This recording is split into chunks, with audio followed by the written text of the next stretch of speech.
Greetings, everybody out there. Thanks for coming this evening.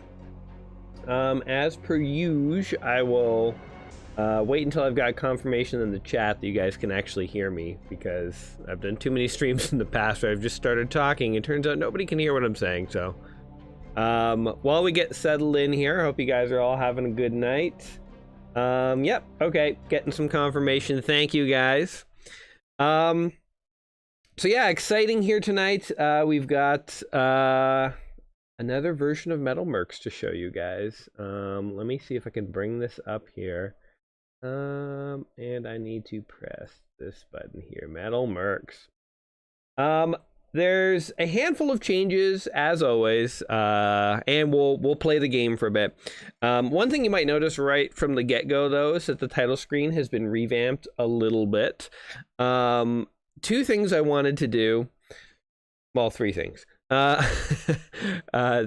two things were give credit to everyone who's helped on this game in the past, back when it was a BattleTech fan game, and even people who are still helping now. Whether they're being paid or not, I mean, even if you're getting paid, I think you obviously deserve credit, maybe even more so, because maybe you're working even harder.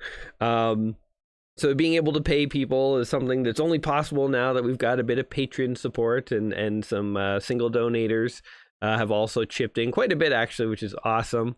But yeah, you'll notice sort of credits now on the title screen here. And then on the upper left-hand side, we have, the credits. On the upper right-hand side, we have supporters. So I sent that message out on Discord, and I tried to email people as well, and just basically said, look, if you're a supporter, I'd love to include your name. And let me know if you don't want it up there, or you want an alias or something. So a few people told me they wanted to be known under aliases, as they were, wanted by government agencies for various, past malfeasance. I can only assume, but no, it's totally fine if, or a couple people want to remain anonymous, and that's totally cool too. But if for some reason you didn't know this was happening, and you've decided you actually don't want your name listed in the supporters, but you haven't reached out to me, let me know, and I can take it out as soon as possible. But for now, I'll thank you anyway. We have also changed the title screen just a tad, to basically add this visit Discord button. It's a small little change, but I think for people who are trying the game, I don't know how people are finding out about this game or whatnot, but going forward, it would be nice to try and bring more people to the Discord, I think, to help build more of a community for you guys to chat and all sorts of stuff. So anyway, let's go ahead. You guys aren't here to hear me talk about boring stuff. You guys want to actually see gameplay, so I should probably get to playing the actual game while I talk. Okay, so still in the new demo, the starting era is still 5016. That's going to be the starting era for the next handful of demos. I have mentioned how I have bigger plans for where this is going to go. I'll talk about that a little bit today, but the big new addition, obviously, today is the Imperium. They're the new playable faction. I made that lore video kind of explaining their backstory, and essentially they're sort of like an ancient an ancient empire that's still around, and they're artists and they're warriors, and they're sort of inspired by samurai stuff, and there's various other influences mixed in. But anyway, we'll check them out here today because they're new, and you get to see all their cool mechs and so on and so forth. One little minor thing, by the way, is that I've revamped the houses a bit so that there are different kinds of names that you'll see in the different houses. And once you select your opening house here, so if I select Imperium, the kinds of names you'll see will be more indicative of that house. You can, of course, obviously name your character whatever you want to name it. But you'll see sort of names of that house. And so, for instance, if I can go to the Union for a second here, you'll get, Zed Mendoza, Fox Fairfield, Melissa Nguyen. I think it's Wing, actually. I had a friend in school, and his last name was Nguyen. We called him Nguyen, but I'm pretty sure it's actually pronounced Wing. But anyway, Bazzelli, Maximus Taylor. So these are very like union names. You go into the Imperium, you got names like, oh god, I can't even pronounce the names I came up with. Nixendaria Seraphira. So there you go, the Tongue Twister house. Zandoran Arathon, Valeris Miyuki, and so on. So anyway, Cromwell Solanarian is not a bad name. Let's see a few others here. Find one that sort of speaks to me. Alistria Deadeye Valorian. Okay, I could go with that. So we'll take that. That sounds like a female name. And we'll go with... Looks pretty tough. One of the long... I always mention this, but eventually you'll be able to select your portraits. It won't just be random. But, you know, it's what we got going now. Actually, that portrait looks pretty good. The Tongue Twister house, where the Oath of Allegiance requires a tongue twister said 5 times fast without fail. Yep, that's House Lytherius. Excuse me. I do have to apologize. I'm getting over a cold. I was actually really sick, like, just yesterday.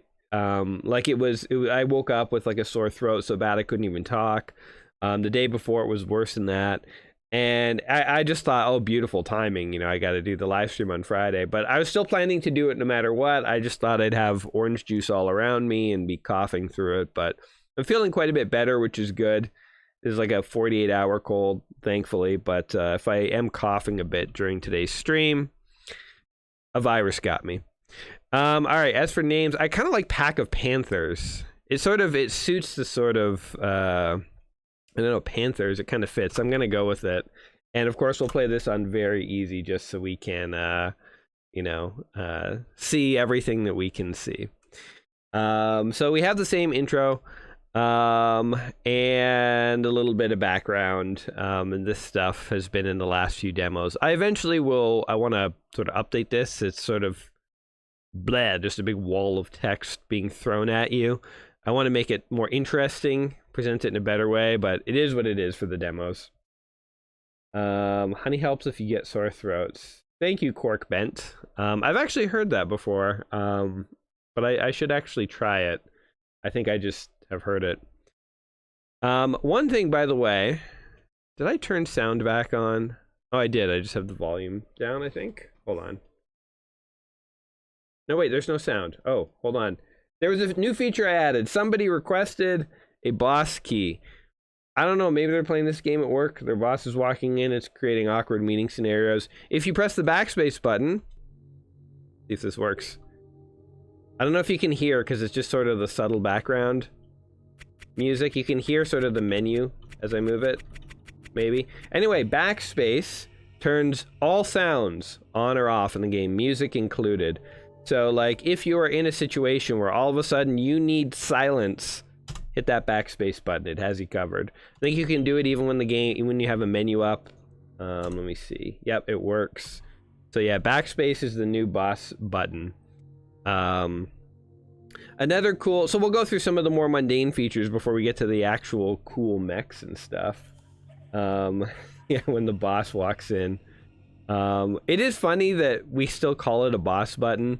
I don't know if you guys remember, but back in the day, I remember playing like Sierra adventure games that had boss buttons, and it would literally put on your screen like a fake spreadsheet. And I briefly thought of maybe doing that in MetalMercs, but then it's like the effort to put up the fake spreadsheet, it was just it wasn't worth it. It was too stupid. But you can at least cut the volume. So yeah, hopefully it's handy for people. Okay, here's one of the cool minor new features. I'm starting to revamp the buildings a little bit. So for instance, this is the new bar.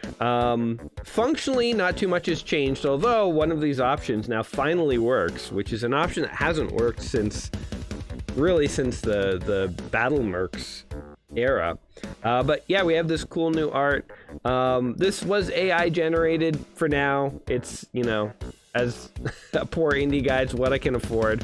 But I want to sort of add a bit more art to the game to give the different buildings more style and stuff. So there's a bit of the art. But here's a cool new feature. You can actually talk to the locals right now, and nobody's around to talk to me. Okay, we'll come back to this. But talk to locals does work now.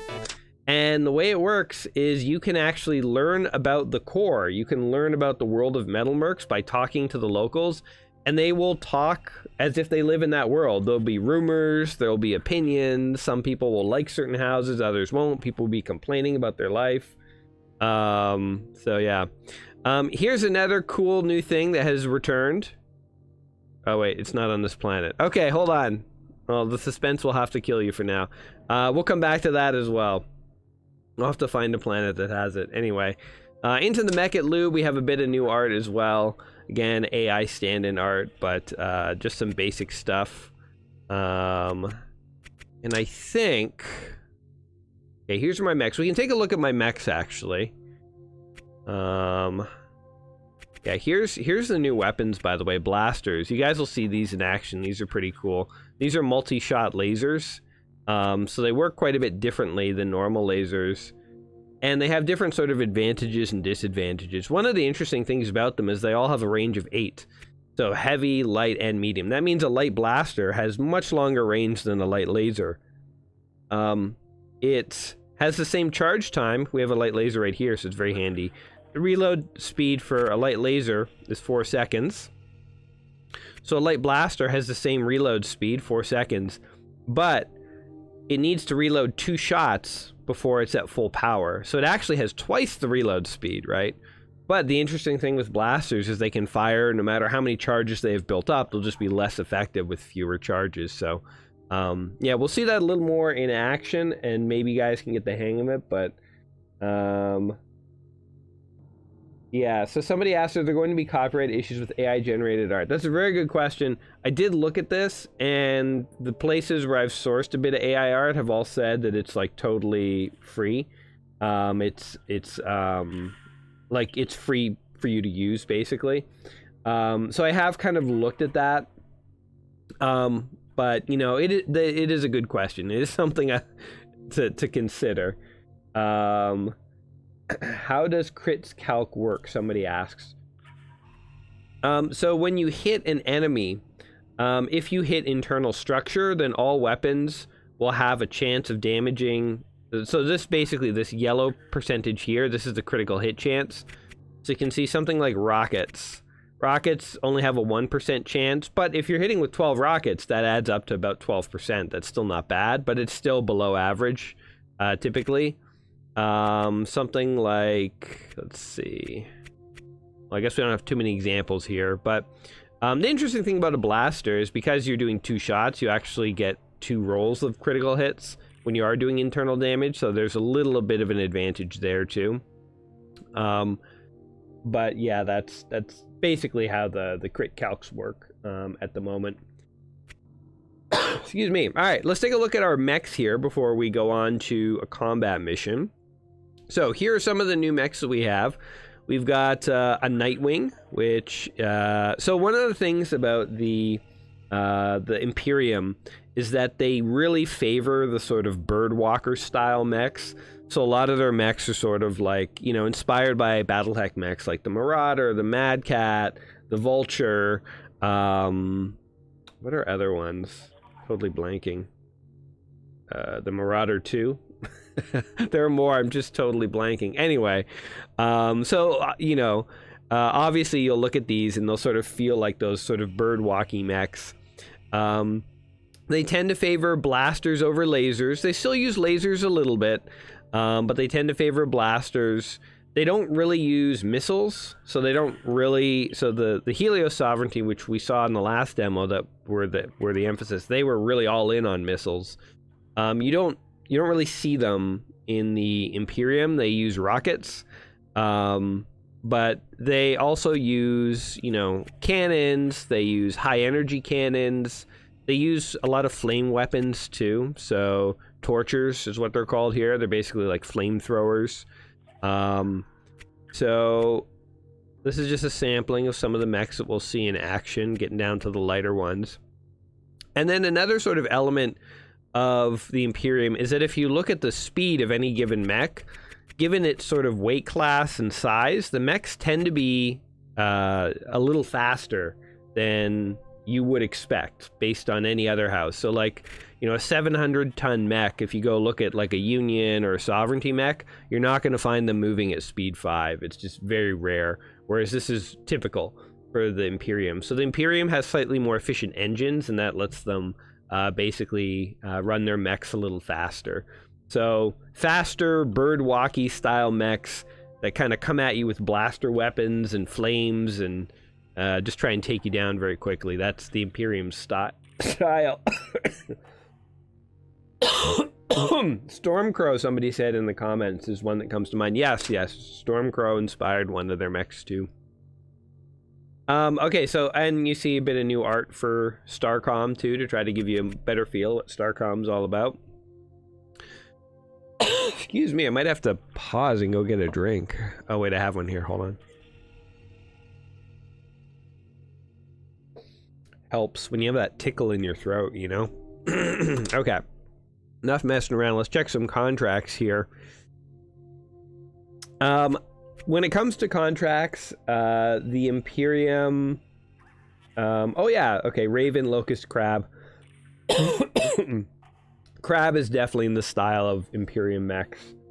Locust not so much, because it's sort of, it's almost like, because it doesn't have arms, right? It's a little different from like the Mad Cats and the Marauder and the Crab. So that's almost getting a little out of the Imperium style, but I think they might have one mech like that. I'm not 100%, I can't recall. The Cicada. Let's not talk about the Cicada. Okay, so with the Imperium contracts, one thing about them is they start off stingy, but if you can get your reputation with them up high, then they become more generous. Pretty sure I have that implemented, 90% sure. That's how they're supposed to work.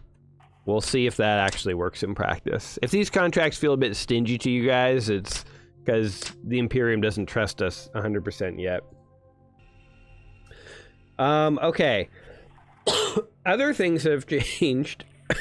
Oh my god. Don't mind me, I'm dying over here. I'll be okay. Other things that have changed is that I've retooled the Intercept missions a little bit, especially on the low weight classes, to make them a little more manageable. So one of the problems with Intercept missions is, let's say that you were expected to go in with 8 light mechs, and you do. Now you have to intercept like 5 light mechs. Seems like an easy contract, except those enemy light mechs will just like run on by you. So what I've actually done is revamped the intercept mission so that even on the lightest levels, you're still intercepting mostly medium mechs, but you'll just intercept a couple. So like if you're bringing in like 5 light mechs, you might only be intercepting 2 medium mechs so that they're slower. So that was basically to try to make these missions actually doable, because I know they're a bit of a pain.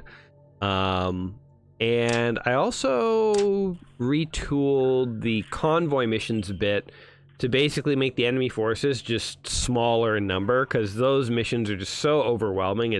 They're hard to do. I like the idea of them, but you know, anyway. All right, let's give this one a shot here, and let's see, what can we get out of the Imperium? Oh god, those salvage rates are awful. How about money? I don't even know what they're gonna... Oh my god. 8 units at size 1. We need at least size 2 for this. Oh my god. Oh my god. This contract's awful. This is like the most awful contract I've ever seen. Oh my god. It just got worse. What happened? The contract was like decent, and they took all of our money away. I think we pissed them off. Oh my god, it keeps getting worse. Alright, let's do it, whatever. I'm game. You know what, you gotta start somewhere. You need the Imperium to respect you, you know? They're very, like, ancient and honorable, and they don't trust outsiders, and basically until you're in the inner circle, they treat you like trash. Yeah, they're stingy bastards. But we're gonna fight our way through it. We're gonna make this work. Okay. So enemy forces are retreating. You need to intercept and destroy them.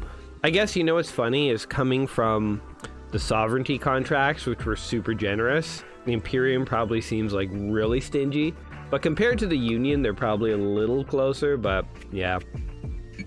So the thing with the Imperium is like once you do get in their good books, they will pay you better than like even the sovereignty in theory. But it also kind of means you probably don't want to start dabbling in contracts against them because then your reputation goes down. So it's a very sort of loyalty-based house. Okay, we're going to take the Nightwing into action. I guess we'll take these Templars. One thing Sovereignty mechs have a habit of doing is overheating if you keep them in combat too much. Like, it's actually a bit of a problem for them.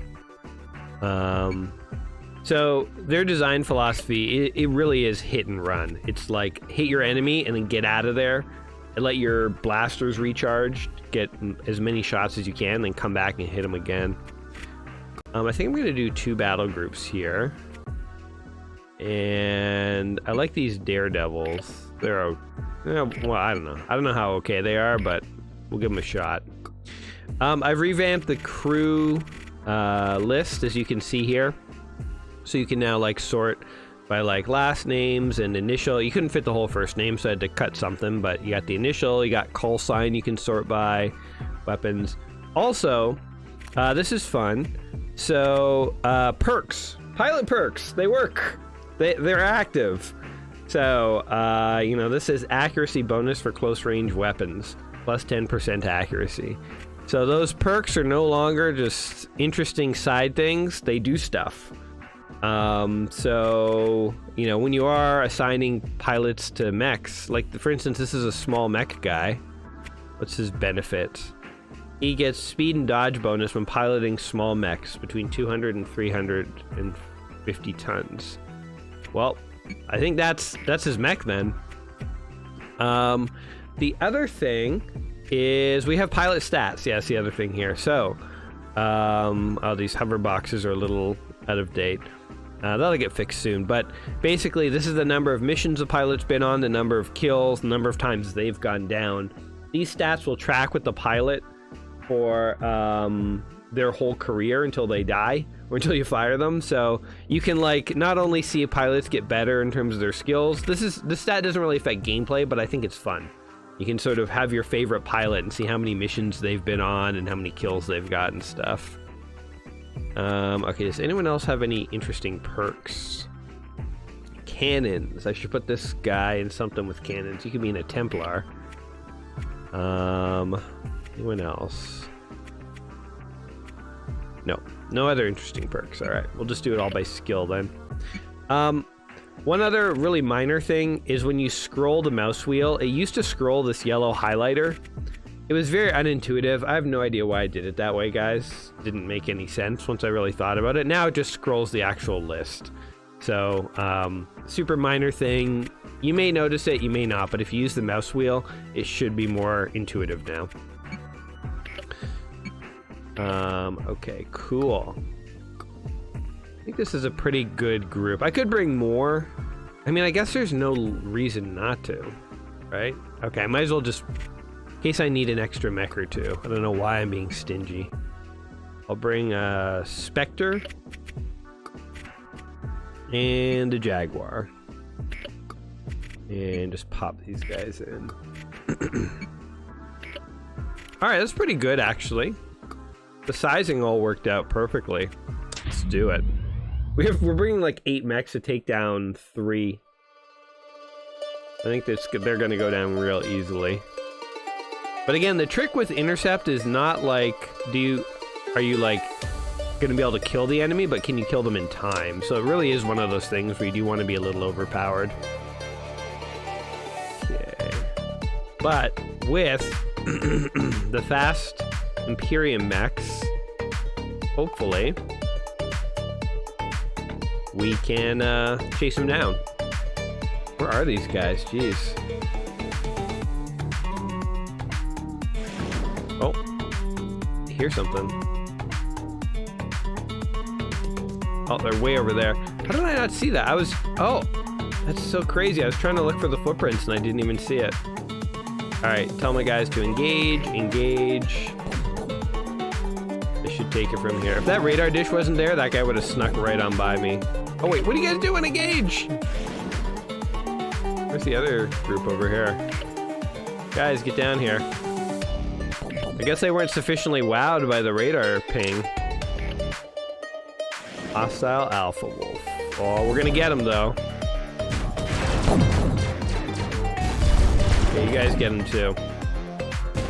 So actually another thing is that I'm gonna adjust the volume here. Actually, this might be loud. Okay, there we go. With the new Imperium mechs, these Intercept missions might actually start to feel easier for you guys because Imperium mechs are the fast mechs in the MetalMercs universe. So the cool thing about being a mercenary, oh, that guy, I think that guy's getting away. Okay, everybody target this guy. Take him down. Oh, I should be looking at the blasters. Hold on, we'll see them. So there, you see these sort of, yeah, there's some blasters being fired. They look like laser bullets that are being fired. Those are blasters. And if I may, so here's a medium laser that is charged up. Here's a light blaster. When the blaster, oh, it fired too quickly. When the blaster charges up, you get little pips that build up to see how many charges it has. Oh, I missed it again. Does anyone have a blaster that's ready? Oh, here we go. A medium blaster has 2 charges built up. So if it gets in range of the enemy, both will fire like bang bang, like one after the other. Someone said they dig the soundtrack. Thank you. The song that was playing was actually one of my favorite songs. My favorite mission songs that's in the game. Sort of like, it almost feels like old Arabian, but mixed with like techno guitar. I don't know. It's a cool sort of retro futuristic kind of thing going on. I don't know how to describe it. All right, we got some salvage. Let me check the reserve units here. The question is, do I patch up this Daredevil? And I think I don't, because I have enough spare units, so I'm not too worried about that. I would like the chance of salvaging a mech, though. 35 tonner. I'll throw 5 tokens behind that. Hey, we got it. Perfect. All right, we got 1 extra token. Whatever. I'll just keep it for no reason.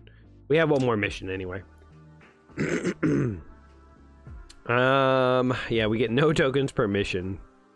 So we only had 6, but we spent them well, I think. Eliminate light patrol forces. Well, that'll be easy. We're gonna crush these guys. Let's bring in, yeah, so this one probably might remind you guys a bit of a Storm Crow.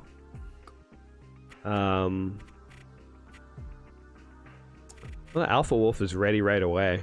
I don't know if I need it at the moment, though. But yeah, see, the Alpha Wolf is a 350-ton mech, and it moves at speed 5. This is a mech that weighs twice as much, and it's moving at speed 5, so... The Imperiums, they got some moves. Now, they also do have, obviously, a lot of opportunity to customize them. For instance, if you don't like their heat philosophy, you could rip all those flame weapons off and put different weapons on. If you did want them to have missiles, you could take some of their rocket systems off and replace them, or replace a different weapon. So you've got options, basically. Oh man, hold on, I need another drink here.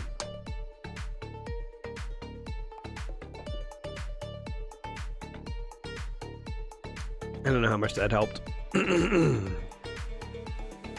I guess I thought I was completely fine, but I haven't been, like, sitting and talking all day, so I haven't, like, tickled my throat.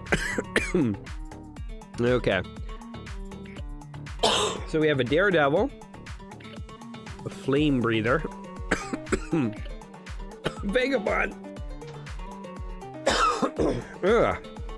Okay, I'm gonna let my dudes fight who they want to fight.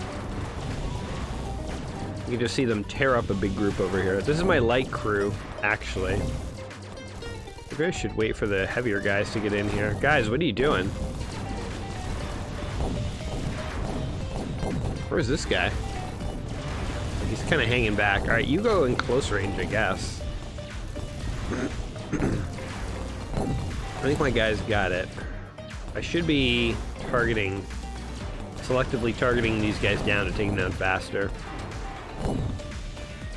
One thing I like about the Imperium is they like to field large rocket launchers, which again aren't great on heat, but it's definitely fun to see huge volleys of rockets flying across and pummeling the enemy. Yeah, we got this. Easy mission, guys. These 1/2 star these easiest of easy missions, the half-star missions. Oh, they're a breeze. Easy. It's because I'm so good at the game, you know? It says, you have them all set to mid-range. Isn't short better in general or on this faction? Yeah, you're right. I should have set them to shorter range. I was leaving them as mid as default, but short is definitely better for these guys. Or at least my loadouts, anyway. I mean, like, the HEC is more medium. The medium blaster can hit a medium range, like, you know.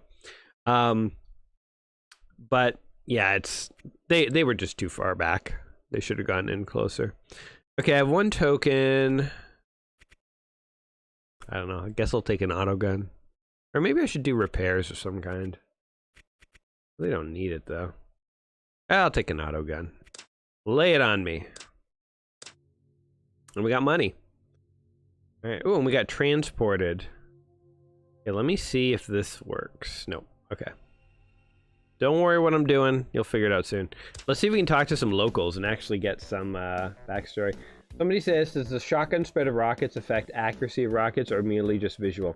It's just visual. So when the rockets fire, every rocket does a roll to see if it hits. And so if you fire a 24 rocket system and all 24 registers hits, then they're all going to hit.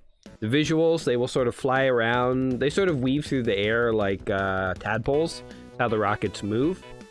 But if they all rolled a successful hit, they will hit. If they didn't hit, the ones that didn't hit will just sort of spread out and land around. So that's why you're seeing the spread, is that, you know, the odds, even if you have really good to hit chances, the odds that all 24 would hit are it's very, very low. It's near 0%. So usually at least a couple will miss on any given shot. And that's why you see them spread out often. Always go one lower range than the maximum range of the guns. Has been my setup. I do love this Amiga Atari era game. It's awesome. Okay, talk to locals. Oh my god. All right. I'm gonna repair my mechs, and then pop over to another planet because I want to try and talk to locals. I've revamped the repair screen a tad. You can see a bit more art here, and just the repair all buttons a little more obvious. But yeah, anyway, I'll actually use that button, do my repairs. Let's see if there's anything good to buy. One thing, so this is a 700-ton mech. So here's another interesting thing about the Imperium. Their heaviest mech is 850 tons, which is equivalent to an 85-ton Battletech mech. So they don't actually have any 100-ton style mechs. They don't have like an Atlas or a King Crab.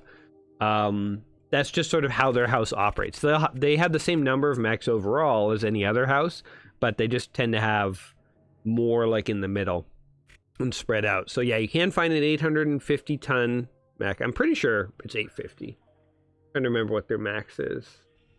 We'll try to find it. But yeah. Anyway, parts.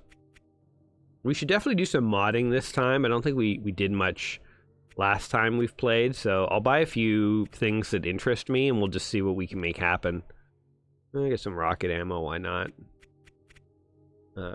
Heavy laser. Does the Imperium have size 4 units? That is a good question. I think their heaviest unit might be 3.5, so they might max out at 3.5 size units. Somebody asked, will accuracy being the weapon stats menu? It should be So if we go to, let's see, let's visit a speed shop here so we can see items. So weapons all have, they all have an assumed base accuracy of sort of like 0 bonus. That's the assumption, that they're all they all have the same to hit accuracy.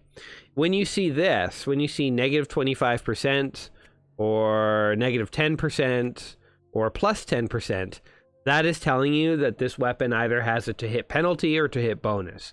So lasers, for instance, are all 10% more accurate than default. High energy cannons are 10% less accurate as long as you're sort of within their long range.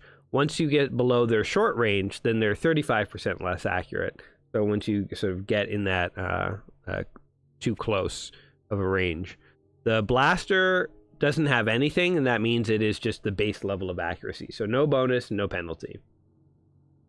So all weapon-based aim is based off of pilot. Yeah, so the pilot's skill, their gunnery skill specifically, will affect their to hit chance. So the gunnery skill actually determines what the base to hit chance is. And then if you have a laser, then you add 10%. And if you have a different weapon, you might lose 10 or 25%. So this determines the base level of accuracy. But then there's other factors, like if you're standing still, you get a small to hit bonus. If the enemy is moving, then you have a to hit penalty. And the faster they're moving, the greater that penalty is. So lighter mechs that are running, are really hard to hit compared to big, slow moving mechs. If an enemy is standing in like a forest tile, then your to hit chance goes down. So there's all these sort of factors that will affect where that percentage actually lies. I know it's all sort of hidden in the background at the moment, but it might be something that we can make sort of more obvious in future. Okay, let's travel to another planet or two here. And what do I want to do here? Okay, I'm going to travel to a planet in the Union, just briefly, because I want to try and get this talk to others thing to work. Let's see what they say. Talk to locals. Literally no one around. Okay, here's the other feature that is sort of returning from the BattleTech version. Oh, and by the way, if you go to the Capitol building, that ask about experimental tech thing is now gone because it was crashing the game, and it just sort of was a remnant of the BattleTech demo. And something like that might come back in MetalMercs, but it's just the whole mechanic didn't work in MetalMercs, so I just took that feature out. So you can't crash the game that way anymore. But for some bars, you might be able to find a secret entrance, and if you played the BattleTech version of this game way back when, you might know where this is going. This time, if you knock on the door, a gruff, muffled voice responds, "Private club, 100K entry." Let's pay the entry fee and see what we got. It's the black market. This is where you could buy and sell, or not sell. This is where you could buy mechs, sometimes at a huge discount and sometimes insanely overpriced. But it was just a roll of the dice. So here's one that's for sale, a firebrand. Don't ask me where I got it, but I will sell you this one for 6,000K. I'm going to keep looking. Here's a hammerhead, 15 million K. So one of the advantages of the black market is you can find, the idea is you're supposed to be able to find just about anything. It might be locked to house specific mechs, but that should change. And the idea is you might even be able to find their heaviest mechs. Again, sometimes more expensive, sometimes at a deep discount. So the black market, 100K entry now, but you might find some really cool stuff in there. Some planets have black markets, others don't. It just sort of, the best way to figure it out is to read the planet description and see, is this the kind of place that might be, have some sort of underground market, and go take a look for it. If you're really stuck, pop on the Discord and people will tell you where they found black markets, and you guys can swap tips. But okay, let me see here. Go back to Celestia Prime. I really do want to get this talk to others thing. There we go. Finally, somebody wants to talk to me. Somebody asked, will there be 4 to 5 star planets? Because it seems like 3-star planets is max right now. Yes, there will. In fact, there will be planets to go up to 6 stars. But those planets, so sort of spoilers, but those planets don't exist in the core. So the core itself, one of the sort of lore elements of this game is that if you've looked at the upcoming versions, or I don't know what you'd call them, releases that I have planned. You know, we have this one. The next release is called the Starcrest Protectorate, and it's about the next playable faction, which is the Starcrest Protectorate. After that, we have the Games of Titan, and after that, we have the Orion Corporate, and then after that, we have something called the Great Expedition. The Great Expedition is a period in the core where the core powers basically engaged in an expedition to move beyond the core and conquer the outlying territories and see what is out beyond the core. And this is where you will start to find 4-star, 5-star, 6-star missions, and you will start to find other technologies, other weapons and stuff than what you've seen so far. So yeah, somebody says the periphery is a wild place, and yes, it is a wild place, and I've got some fun ideas for what's going to be out there. So it'll be a fun time to the future eras will delve into what happens in the core or out beyond the core, and what happens to the houses as they fight one another and fight what they find out there, and so on. So yeah, anyway. Okay, somebody wants to talk to us finally. So you encounter a friendly local and end up chatting over a drink. You know, they say, Archon, Alyssa Aaron's got more than just looks. She's got this political acumen that'll make your head spin.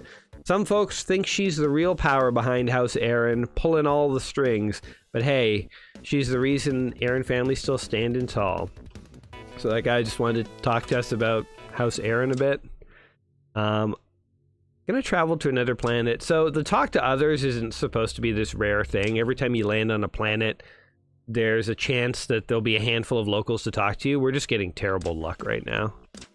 So here's another one. Oh, this guy's talking about the Silera, who's the daughter of the current leader of the Imperium, which is appropriate because we're in the Imperium. So Silera Lytherius, the diplomat, or so they call her.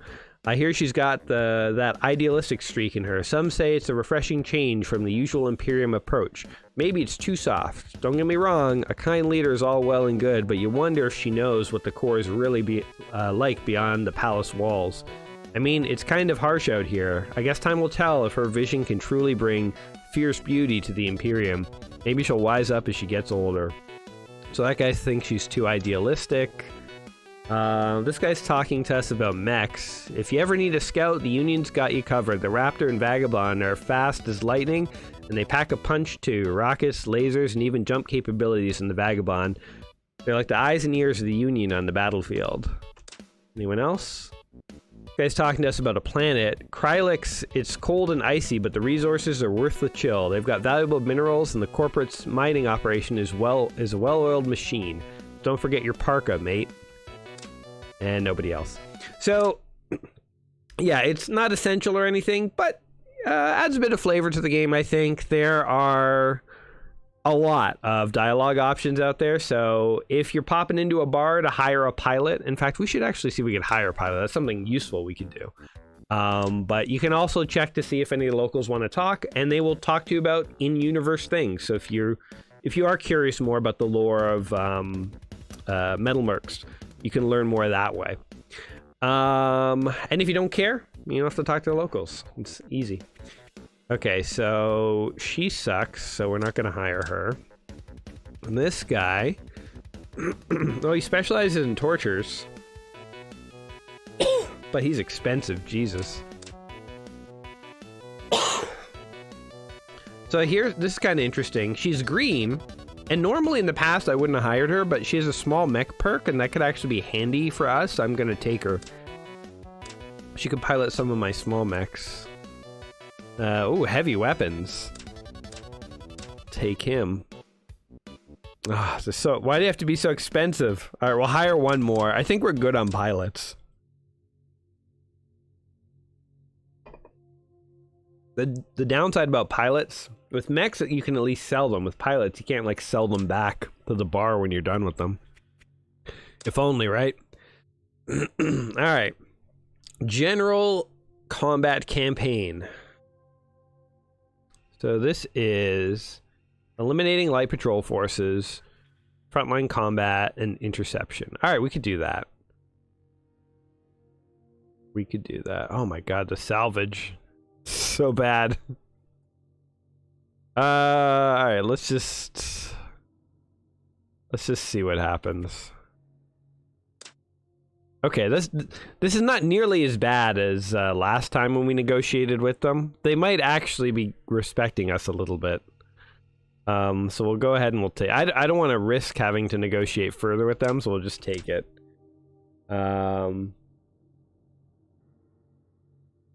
Somebody says for pilots, they cost a lot to maintain if you play with wages on. Yeah, so wages right now is like the very hard mode. It's fun if you're down for it, but it is another level of difficulty. And I have never gone back and rebalanced wages since we've rebranded into MetalMercs, so it may be that it's not tuned realistically at the moment. So yeah, if you have any thoughts on that, you can feel free to share them in the Discord. But at some point I'll go back and like actually retune that. I think one of the philosophies of what I've done with changing this is, you know, things like, for instance, the black market. The black market used to be in the BattleTech version of this game. The last two demos have had it turned off, and it's just finally come back. And you may say, like, why didn't you just leave it in? And the truth is that as we've, like, sort of rebranded and reworked the game, it's sort of like I took a hammer and smashed the game. And I'm not 100% sure which features I want to leave the same, which are going to change, which were working, which weren't.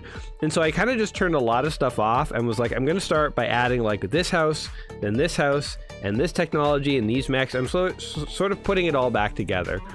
So... you know, some people said, like, there are no arenas in the core at the moment, but on the tutorial level, there is an arena, and it totally works. And that's another element where it's like, you're right. And so if you do want to play in the arena, I won't bother taking it out of the tutorial. I truthfully left it in there by mistake. But I'll leave it in, because if it's there, I don't want to, like, remove features that you're enjoying. But, you know, we have the Games of Titan upgrade or add-on, that expansion, whatever you want to call it, that I have planned, and that's basically I plan to bring the arena back, and then there's some other things that I want to add to it that didn't exist in the BattleTech version. So yeah, it's sort of it's a weird rebuilding process where I feel like I took something where a lot of stuff worked, but it's sort of like I couldn't just fix little parts of it at a time. It just made more sense to, like, break it all apart and then rebuild it one by one. So anyway, all right, what do we got? That was a very easy mission, by the way. We totally crushed those guys. Those guys were nothing. They were nothing compared to us. Guess I'll take a blaster. Actually, nah. You know what? These things aren't that expensive. I'm gonna save my tokens. The tokens are more valuable, and nobody took enough damage to warrant repairs, so I'm gonna hoard the tokens. Oh dear god. All right, this is a frontline combat. We're gonna back up, but geez, you know what, I didn't even look at the mechs I brought into that last mission. I just hit go. I'm like the worst commander ever. I should also, we got those new pilots. Hold on, let me revamp some of these guys. I almost want to bring an Alpha Wolf into combat. Is that heresy? Will the Imperium disown me?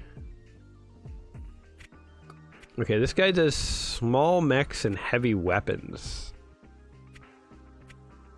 I guess I'll put you in a small mech for now, bro. But I don't know how to make that heavy weapon thing work at the moment. Cannons, missiles, and Mach guns. I have some mechs with cannons, right? This one does. So let's go. Yeah. How about you go in there? Yeah, because dead I didn't have any. It is kind of cool seeing the stats. So here's a fun fact. For all the development I do on this game, I actually play it very seldomly. So to actually like sit down and like play it for a couple hours uninterrupted without testing any new feature is unusual for me. So it is cool to see some of these features. Like you guys are kind of seeing them in action almost as much as I have, you know, which is kind of weird. It's sort of the developer's curse, though, I guess you'd call it. You know, you build these things, but then other people probably play them more than you do. But I mean, I'm also quite happy with this arrangement. It's nice to know something you made is giving people joy. Oh, something happened.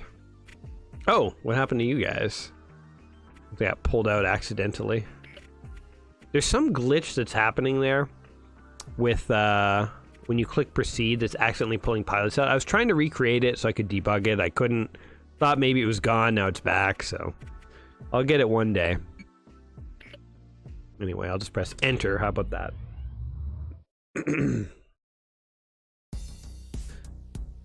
All right, the next battle.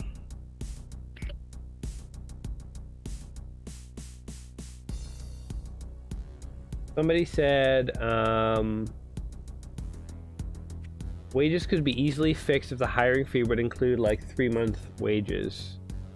Oh, that's not a bad idea. Yeah, I like that idea.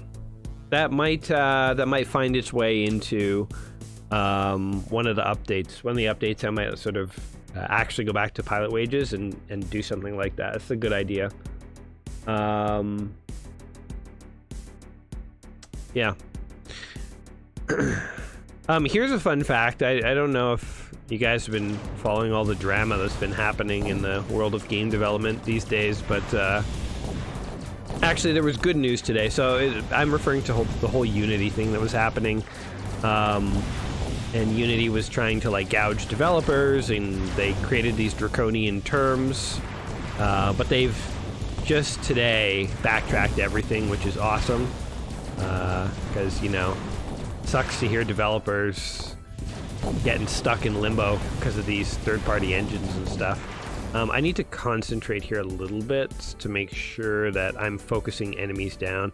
I feel like with these large combat battles, it feels like, oh yeah, I'm definitely gonna win, but the enemy reinforcements just keep coming, so it is really important to like focus enemies down as quickly as you can. Okay, we got that guy. I'm gonna target this guy. But the only thing I had to say really about the Unity thing, beyond I'm happy to hear that it seems to be resolved in the positive, is that one of the earliest demos I ever made of MetalMercs, way back when, was in Unity. I hadn't decided what engine I was going to use yet. I was debating between Unity and Pygame, which is what this is built in. And actually, in hindsight, I kind of really wish I'd given Godot a better look, because there's some limitations that I'm working with in MetalMercs, because it is made in Pygame, so it's completely custom written. And, you know, had this been in a game engine like Godot, there would be some of the limitations that just now exist in the engine I wouldn't have, so... and I've thought, you know, maybe one day, maybe I would spend like 6 months and like remake this in Godot, because it's a huge undertaking to port a game, but it's because you have all the code that works, it's sometimes not as impossible as it seems. But anyway, I'm rambling now. Long story short, there's a really, really old tech demo where literally all you can do is like walk mechs around, and it was built in Unity, and that was the very first implementation of MetalMercs. And then I decided, nah, I don't really care for Unity. I want more control over the base, the low-level code bits, and so I want to go with Pygame. So I went with Pygame. So yeah, there's a bit of... I guess, you know, when all that Unity stuff was happening last week, I was like, man, bullet dodged! Can't believe I almost made this game in Unity. Thank goodness I didn't, but it all worked out in the end, it sounds like, where the devs are at least going to be able to finish games they were working on. Oh man, I think one of my mechs just melted there. Uh-oh, this battle's not going well. Uh-oh, we might fail this one. Oh no. You know what else is difficult to... Oh wait, these guys are all on our side. Okay, maybe it is going better. I was gonna say the enemy and my allies are using very similar color palettes. I like having the Imperium guard on my side for a mission, but if you guys could just field some more distinctive colors, that'd be aces.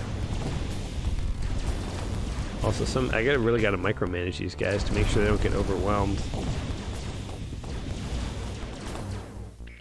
This guy back.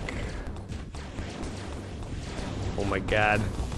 Oh my god, I lost another guy. Okay, hold on. Let's do a brief count. Let's figure out if we should abandon mission. 1, 2, 3, 4, 5, 6 enemies.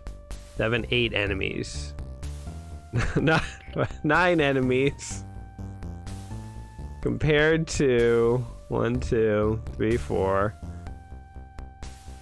It's gonna be close, but I feel like we got it.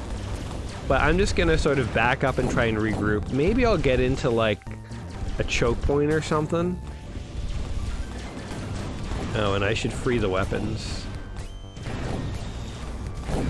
I think my allies too have like a fair amount of armor, so I should let them take some of the damage.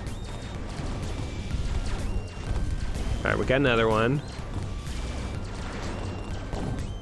Okay, this is a tight. This is gonna be tight. But I think we got it. Just gotta keep whittling down, take out the weakest enemies as quickly as we can. What you don't want is an enemy with very little health staying on the battlefield for like, you know, just continually getting free shots on you. You want to try and take that guy down as quickly as you can. Oh god, but they're doing it to me too, is the problem. Get him! Take him down. They're luring me out of my little safety nest here. Okay, we got this guy too. Okay. Wait. 1, 2, 3, 4, 5. 6 guys on my side. 1, 2, 3, 4, 5. I really want to abandon, but it also feels like maybe we can do it. You know what? Whatever. We're going down with the ship. We're going down with the ship here. Okay, I'm just gonna find the weakest enemies and just pelt them down. Oh man, it is so close though. Such a close match. Come on, take him down. Take him down. What are we fighting at? I think it was rebels we're fighting, right? Because they're all... Oh no, because there's an alpha wolf. Maybe these are pirates. I think these have to be pirates or bandits or something. Okay, okay. I think we're turning the tide. I think we're turning the tide slowly. Oh god. Just gonna keep weaving. You know what? Using the Imperium strategy of actually weaving in and out of combat is sort of proving semi-effective. Oh god. Okay, maybe I should back up and let my allies do some of the fighting. Oh god. Oh, this mech has literally nothing left. He's basically just a target now.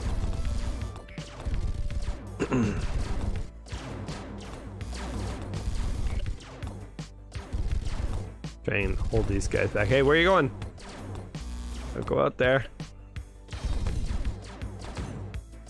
Okay, 1, 2, 3.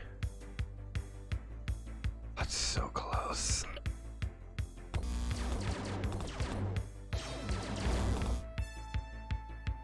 I think we can get it. What weapons do I have left? A light blaster, high energy cannon, medium lasers, and light blasters. Alright, that's...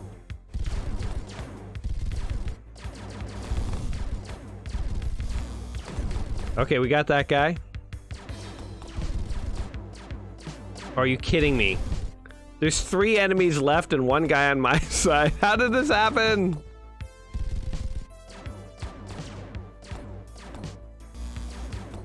Kill this one guy, please. Oh, God. Whew. Here we go. We're going for it. If I can take down 1 guy. Oh, he has no weapons. He has no weapons. All right, now we're going for this guy, his buddy. I'm trying to stay behind my allies so that the computer guy takes all the brunt of the damage. Come on, blow up his weapons. We got 1 weapon. No, maybe I could take out this stupid flame breather guy.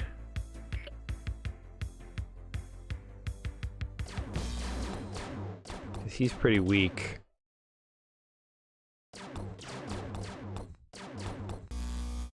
Oh, this might actually work. Wow.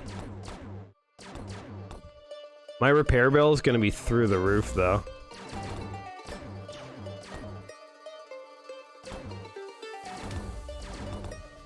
Kill him, kill him, kill him.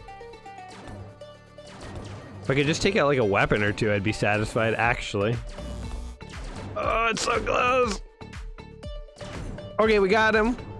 Now we just gotta take out this one last guy and then we win, because the other guy's got no weapons. He can't hurt us. People have asked if melee attacks are coming. Like, because, like, look at this guy. He has no weapons, so he can't do anything. Melee attacks are forthcoming. You will see them in the not too distant future.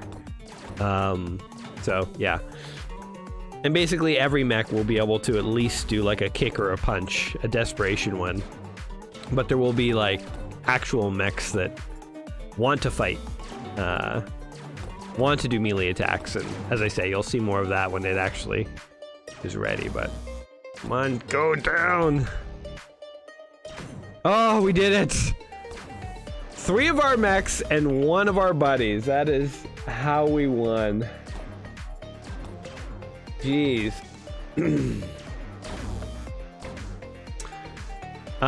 Somebody said, will Kurita have kamikaze charges? The fun is dealing with the fusion cookers.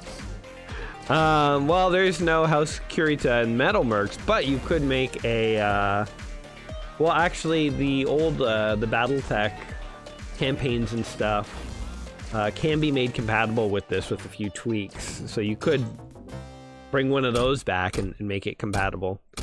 So, and make the, I don't know how you'd make a melee attack. So you just like run in and blow up your mech. I don't know if that's possible. Oh, maybe you can make a missile with like a range of 1 that did a huge area of effect damage that was so powerful you destroyed yourself, and you call it like the Doomfist or something, or the Fusion Core Overload, and that could be it. But I don't know how you'd make mechs wait until they had low health. You can't really do that, so you'd have like full health mechs running in and blowing up. So the kamikaze may not, it's theoretically possible, but it may not work well in the current engine. Okay, we got scrapped. And we don't even have any good salvage. I guess I might as well just repair some of these things. Doesn't even look like weapons really got damaged. Oh, that's a thing. Doesn't show damaged weapons right now, I don't think. I'm gonna make a note on that. Bear with me for a moment, guys, while I just bring up my notes here. Bug on salvage screen. Are we showing damaged weapons? Question mark. It may be that they're not being shown. I'm not 100% sure on that. Sorry, while I have my notes, I'm just checking to see if there's any other updates in this version that I haven't mentioned already. Talk to locals. Oh, forgiving shops. Yeah, I'll mention that. Overheating your enemies and overheating yourself causes slightly more internal damage over time. So mechs slowly melt in this when they get overheated. They don't shut down like in BattleTech. Let's see. The Intercept missions, I mentioned all that. Mech names or pilot names are affected by region. Oh yeah, call signs. Yes, so call signs, and what else did I say? Forgiving shops. Okay, we'll look at both of those. Anyway, I don't know if there's... I mean, you know what? I guess I should put armor and internal on the mechs that are standing. I don't know why I repaired a mech that was damaged. Well, it was stupid. Do I have another mission? I gotta intercept 3 mechs. Oh, man. Alright, let's see what we have that can even do. I'm just pulling everyone out of service here. Okay, you, and you, and you. Okay, so the mechs that are even functional are a Templar with no cannon, Wraith, that works, a Jaguar, an Alpha Wolf. All right, we are taking into battle. We got 3 Daredevils. All right, actually, we got enough reserve forces. Oh, this Daredevil is trashed. We're not taking that one. All right, we got enough reserve forces that we can at least probably kill the required 1 to 2 mechs to pass this mission. But man, that is rough. Hopefully we get some good salvage options here. Jeez.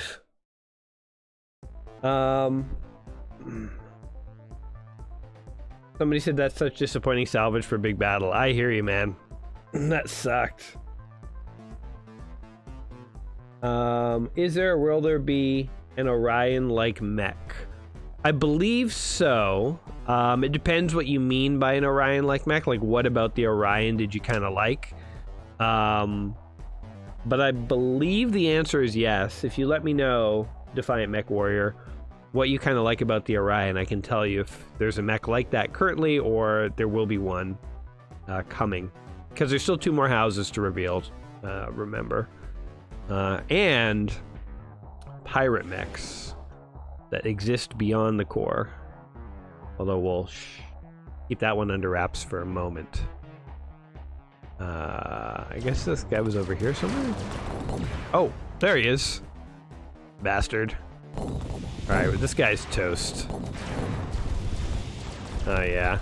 Good luck running, buddy. Alright, nice to have an easy... nice to have a slightly easier mission, right? After that brutal slugfest that we survived somehow. I think that was one of the closest missions I personally have ever played in this game. I don't know what kind of missions you guys have been on, but that was brutal. Oh no, something... oh god. Something crashed. What happened? Line 2600 states. Alright. Alright, the game crashed, so we're gonna have to reload here, unfortunately. But I want to check this out real quick before I close it.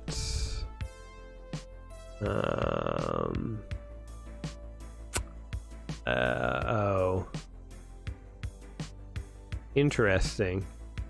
So what just crashed was an enemy fired at one of the radar towers and scored a critical hit on the radar tower, which has no weapons. And so when the game went to try and find the weapon, like randomly roll and see what weapon was critically hit, we errored out. I will fix that. But for now, here, let me bring you guys back to the title screen. We'll restart and we'll keep going for a bit here. Close that. I think last time we did this, somebody said it's not a MetalMercs stream until we hit a bug. And it's every time, literally every time. It's kind of unbelievable now. At a certain point, it's like, really? We're still hitting bugs? Somebody said, what's this game? This game is called MetalMercs. It is an in-development game. It started as a BattleTech fan game and has since evolved to have its own sort of lore and mechs and stuff like that. It is very open, by the way, to modification. So for instance, you know, like if I can, I guess I don't have it here. Even in the old BattleTech version, people could make their own campaigns and stuff under custom game. I do want to, like, I mean, this currently works. There's just no custom games being distributed with MetalMercs right now.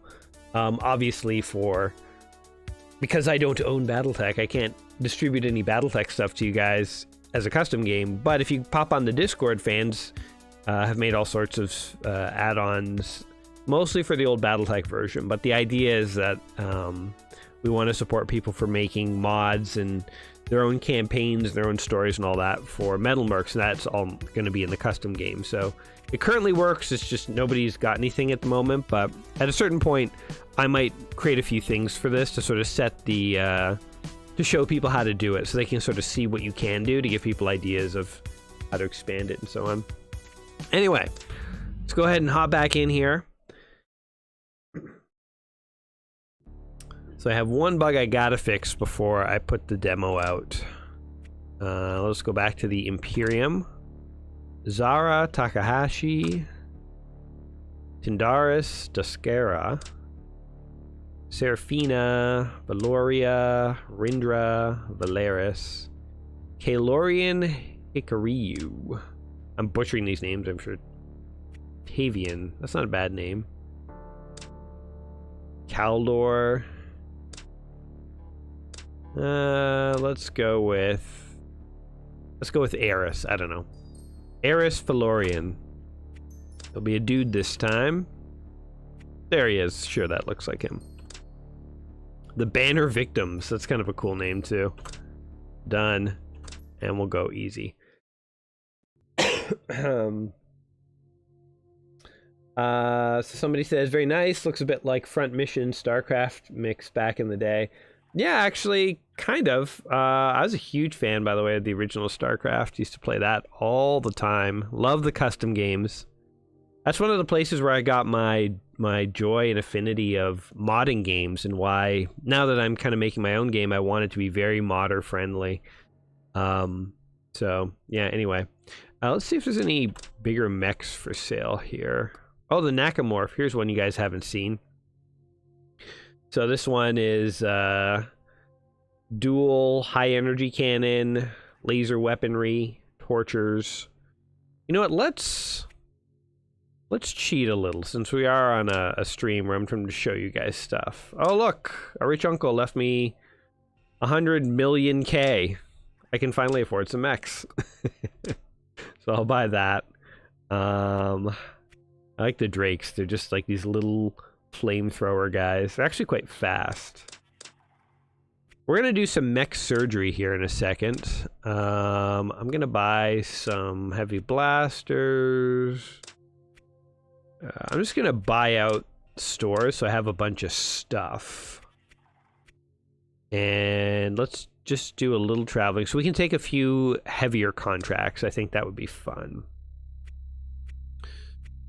So let's see, diverse range of biomes. I want kind of like a factory planet. I mean, the Imperium actually doesn't really have too many factory planets, but they definitely have some planets that are more set up. This one is not. Oh, the Zephyr's a cool mech. I think it's the fastest mech in the core. I'm gonna get one of those. It'll be good for scouting. We'll repair all the mechs up. Any good gear?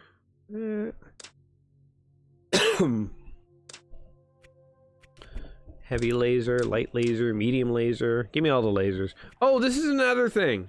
This is another thing. I can't believe I forgot to mention this. One of our contributors, the art guys, God Savant, he created new icons for things. So before we just had an icon for torture. Now we have heavy torture. Somebody just asked, are there like Gauss rifles in the game? And somebody else correctly said the Mac guns are supposed to be like Gauss rifles. You're correct. And actually, if we go look at a Gauss rifle, because they tend to be sold in the Sovereignty, not in the Imperium, but they have new icons too. Again, thanks to God Savant. Can't believe I forgot to mention that. Yeah, so there's the Heavy Mac. I think that's what the, excuse me, Heavy Mac looked like previously. See if I can find a light or a medium one. Let me see. Okay, this guy has a medium max. We'll buy him so that we can take a look at it. Let me just pop over to one other sovereignty world, and we'll see what we can do here. Let's try Arcadia. Good enough. Let's see. Light Mac ammo. Oh, here's a medium Mac. Yeah, so that you can see the medium Mac, and then the where's the heavy Mac? Wait, did I not buy it? Oh, I didn't buy it. Anyway, light, medium, and heavy Macs all now have unique icons, which is pretty cool. So yeah, God Savant's the guy who did the icons originally, and with the Patreon support we've been getting these days, we've been able to throw him a little cash. It's still an insultingly low amount for like a professional actual artist guy, but he's such a nice guy and he's still doing it anyway, and it's awesome to have the help of people like that, obviously, as you guys can imagine. So if you are a supporter and you're wondering like what I'm doing with your money, I'm throwing extravagant parties with many escorts and expensive booze, and I'm also throwing some cash at artists to help make this crazy dream a reality. So there you go. I'm just gonna get a variety of mechs here because it's interesting, but what I really want to find is my own personal favorite of one of the Imperium's mechs is a mech called the Neo Mech, and I'll see if I can find one. Trade some metal. Oh, the Star Slayer. This is their biggest mech. 2 high energy cannons, a heavy blaster, and a light blaster. They have 2 of them. We're gonna grab them both. And I'll grab another Nightwing. They're decent mechs. Oh, I haven't been buying parts. Trade some metal. Anything cool? High energy cannon. Take a blaster. Heavy lasers. Should also see if we can find... actually, I don't want to... So, there are mods and stuff in this game right now that do work, I think, technically. But it's something I haven't really emphasized in any of the demos that I've shown off yet, and I guess I won't today. You can still use the mods. There's something that I really do want to be like a core element of like when you're modding mechs. Like you're not just modding the weapons, but you're like mixing on interesting mods. But I need to clean all that stuff up a little. So even though it's there, even though it's totally usable and stuff, I guess I'm just not emphasizing it at the moment. So, yeah, we'll grab a couple of Ronins. Cute little guys. Repair all my mechs. Keep everything nice and fresh. Okay, where are you hiding the Neo Mechs? We did find Star Slayers, which, again, are the heaviest mechs that the Imperium does field, so that is good. No, still nothing. Somebody asked, is there a Patreon? There is, yes. If you go to patreon.com/MetalMercs, there you will find the Patreon. And the way it's working right now is, so this demo that you're seeing here today, this version of the game, will be public in about a week, but it's going to be live to patrons like tonight. I'll like upload the build. So patrons right now are getting early access to latest demos and stuff. Ooh, the Boomer, that's a cool one. You guys haven't seen that yet. And the Nagara. So the patrons get early access to stuff. There have been a couple other things I've been able to sort of release and make it Patreon exclusive, because basically I'm trying to reward the patrons, but at the same time, like MetalMercs, I always want there to be some kind of playable demo that's just open to everyone. I don't know, because it just seems like there should be. Actually, this is something that I've thought about. Again, it came up because of the Unity thing. I guess the Unity thing's been big news. It's been making me think this week. But basically, Unity took their service and tried to charge people more money for getting the same thing. And that is just not cool. And it made me think about what I want to do with MetalMercs, because obviously, I mean, we've talked about it. The idea is I'm trying to make this game to a point where I could like put it on Steam or GOG. Obviously, if there's a fully free public demo that is the entire game for free, nobody's going to buy it on Steam or GOG. So basically, with these demo builds, at some point, the format of the demos is going to change a little. And what I have been thinking is at some point down the line, I may make the demos such that you get like 3 or 4 hours to do whatever you want in the game. But then after the 3rd hour or the 4th hour, none of the houses will offer you contracts anymore unless you start like a new mercenary company. And maybe the only place you can go at that point is to like Titan, which is like the Solaris 7 of the MetalMercs universe. And you can fight in the arenas if you want to keep playing, but you can't do more contracts and you can't do like the other eras and stuff. And the idea there is that because I always liked the shareware model growing up. I played like so many games like Doom and everything shareware. And I'm a big believer in demos. I think you got to get the game in. Yes, the Neo Mech. Okay, I'll talk about this mech in a second, but I'll finish my thought here. I'm a big believer in demos. I think you got to get the game in people's hands. I think people should be able to play a game and decide if they like it before they actually want to buy it. Because if you sell someone a game that they don't like, I mean, that's, you know, what have you done? You've tricked them into buying a game and they're not going to like it. So, long story short, you know, I don't want to screw you guys over and be like, oh, if you don't support me on Patreon, you don't get jack. But then at the same time, you know, like thinking that at some point I want to sell this. I can't make the whole game like free forever. So if you have been paying attention, you might have noticed that these demos I've been releasing, they do have expiry dates. So the demo I released in August, at the very beginning of August, it expired at the end of September. So it still hasn't expired yet. But if you've been playing that original demo and you never upgraded to the newer demos, come the end of September, it will say this game is expired. You know, you should check the Patreon or the Discord for the latest version. This version 2 has an expiry. It's the end of October, so you got plenty of time. By the time it rolls around, probably the next demo will be out. Like, I've been rolling the demos out fast enough that the expiries haven't hit. But at some point, probably the public demo will shift a little, and it will go more to that timed version. So it may not expire, but it's like you can play around with it quite a bit. But then at a certain point, like if you're not a supporter, you haven't bought the game, then you may not have unlimited playing, the ability to keep playing unlimitedly. If that's a word.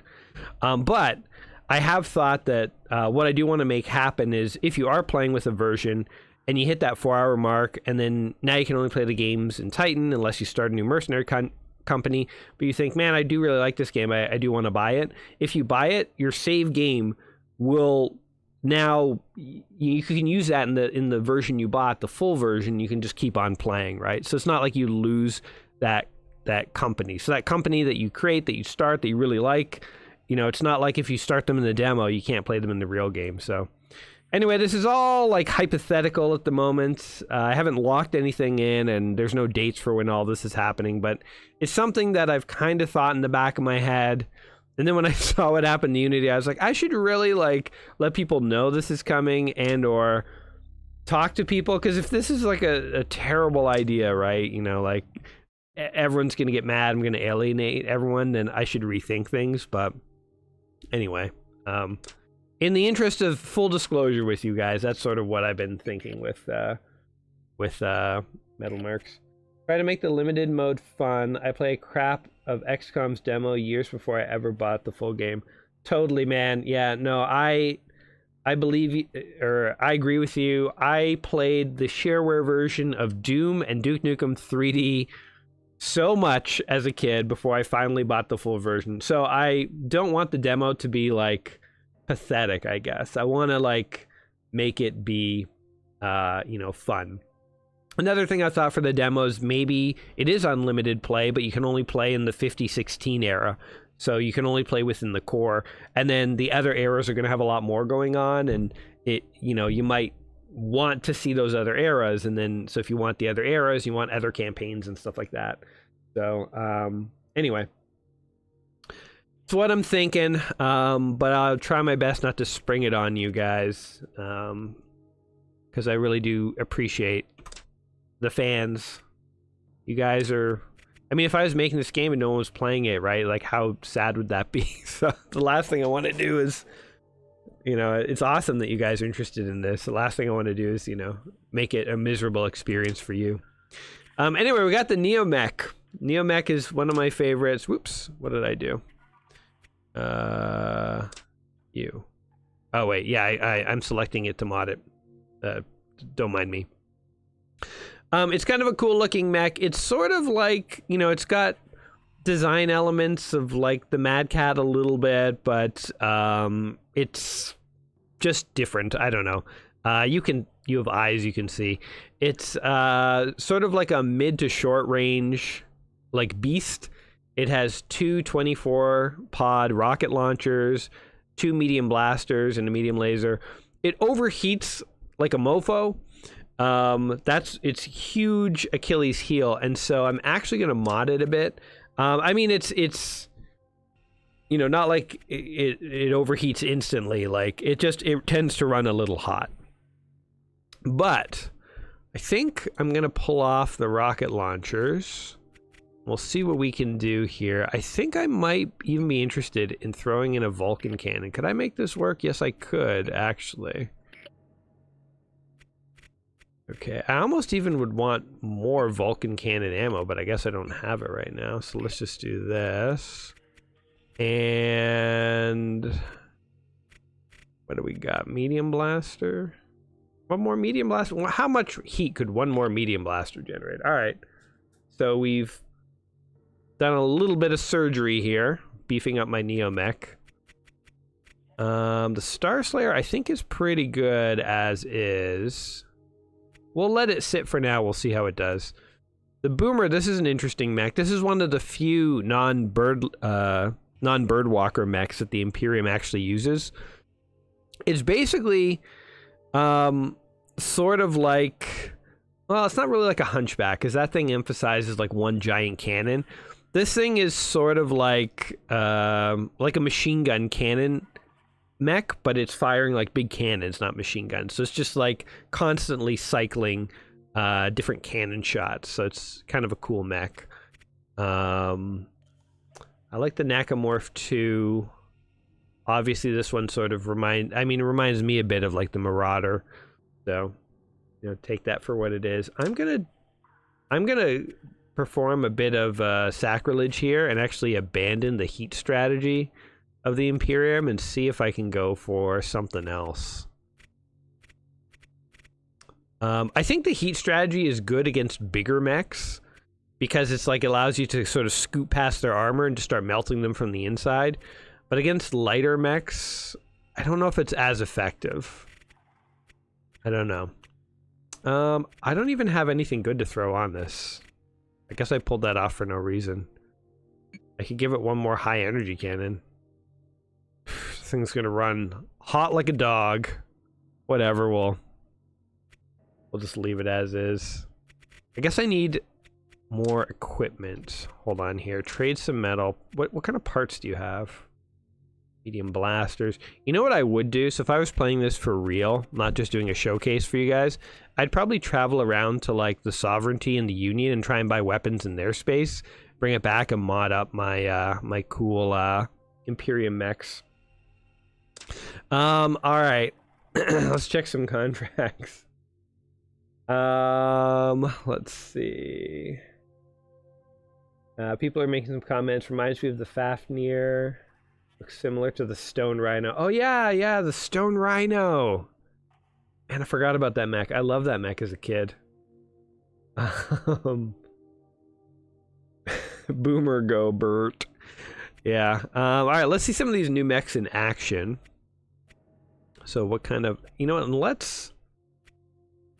Okay, I have an idea. An idea just crazy enough to work. Okay, actually, let's pop over real quickly into Union space. Let's grab a few things. I want to get one or two more heavier mechs, and then let's do like a heavier contract. Why not? Heavy Vulcan, medium Vulcan. It's the ammo that we need. We could even use some missiles, even though the Union really... Or the Imperium really doesn't use missiles. So the fun thing about being a merc is mixing the tech. So yeah, I created a board. Go over here. I created a board in the Discord where people can post their mech making tips.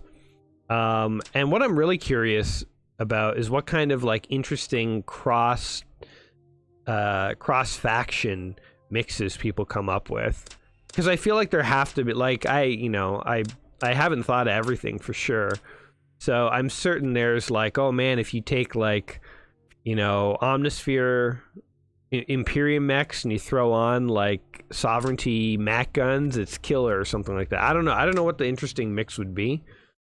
Or maybe like blasters are just so good that it's like you throw them on Union mechs who have the extra heat capacity and it's like deadly, you know. So if you do stumble onto anything super cool, drop us a line in the Discord and let us know what's working for you, because that'd be cool to hear about. All right, let's head on back. The Imperium. I'm buying up some tech. Is any other cool mechs for sale? Oops. The Draken, the Drake, the Ronin. I think we have some of these already. Draken's not terrible. We'll pick up a couple of them. Anyway.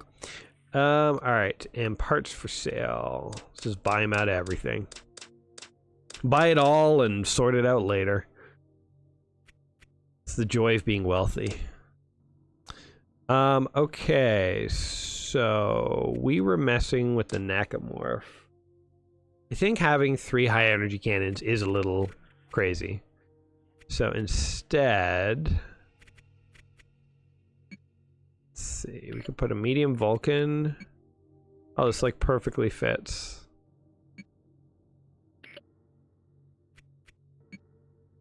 That's a lot of ammo though.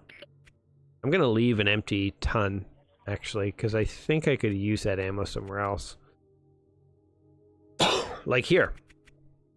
I wouldn't mind having an extra ton of medium Vulcan ammo. It's good for that guy. Then okay, so those are good. That's good. That's good. That's good. Okay. All right, let's just go for it. Let's get a nice beefy contract. Let's see what we can get. Level 2. And let's go for an even bigger one. I'm gonna go out to the fringe, the edge of the core, where the pirates and the bandits dance. Let's try this one over here. You got anything good for sale? You got Jackal. Heavy Vulcan ammo though. Light Vulcan ammo. High energy cannons. So now we're starting to get some stuff. High energy cannons. Light Vulcans. We've got some heavy Vulcans. I wonder if we should try and throw those on a mech. Like... excuse me. Gonna rip these babies off. 12 heat sinks. That's not a ton.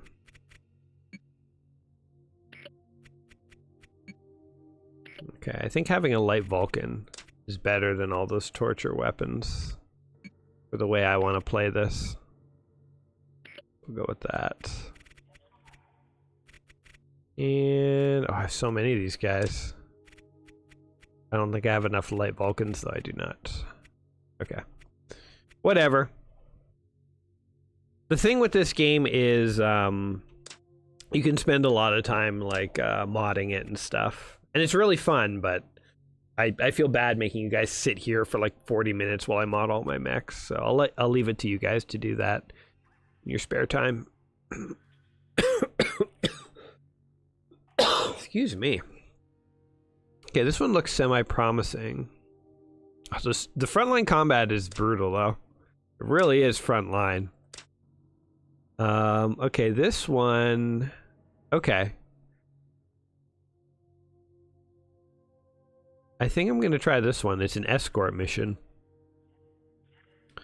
But I think we could do it. Oh, man. Tokens per mission are just, like, so paltry.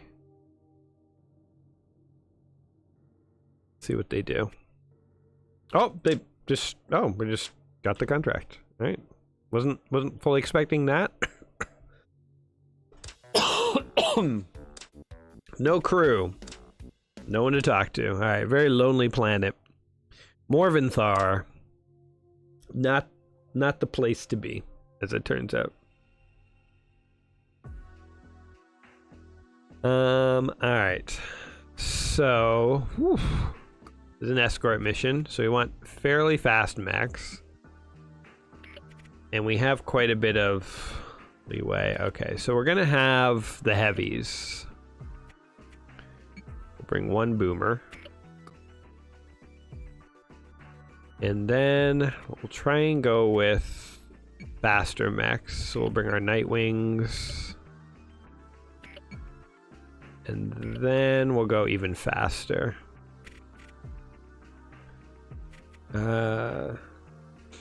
These guys are all in for burning people down. They're all about the flames. I think it's almost too much for me though right now.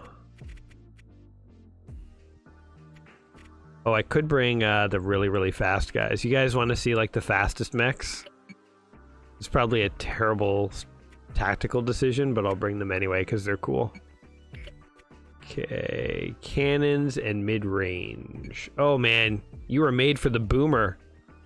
Oh my god. Look at this guy, Blackford. This guy has accuracy and recycle time bonus for cannons. So more accurate and half a second off the recycle time. And he has an accuracy bonus for mid-range weapons, which I think at least the medium Vulcan cannons fall under. Probably the blaster. The light cannons might not, but that is huge. All right, this guy has high energy cannons, so you can have a Star Slayer. This guy also has high energy cannons. Specialties do actually kind of like steer you one way or the other for like where you're gonna put your pilots. It's quite interesting. Like not totally just based on who's the best. Okay, I'm just gonna throw some of these inexperienced guys down here because they don't know what they're doing. And okay, the rest can just sort of go in wherever it fits. All right, that's good. This Hikario guy, he specializes in large mechs. I don't know if the Nightwing is big enough to count, but whatever. If we are not getting a bonus or two, not a big deal. How do pilots level up? Combat experience? Yes. So right now, pilots get, at the end of every mission, it will say experience +5.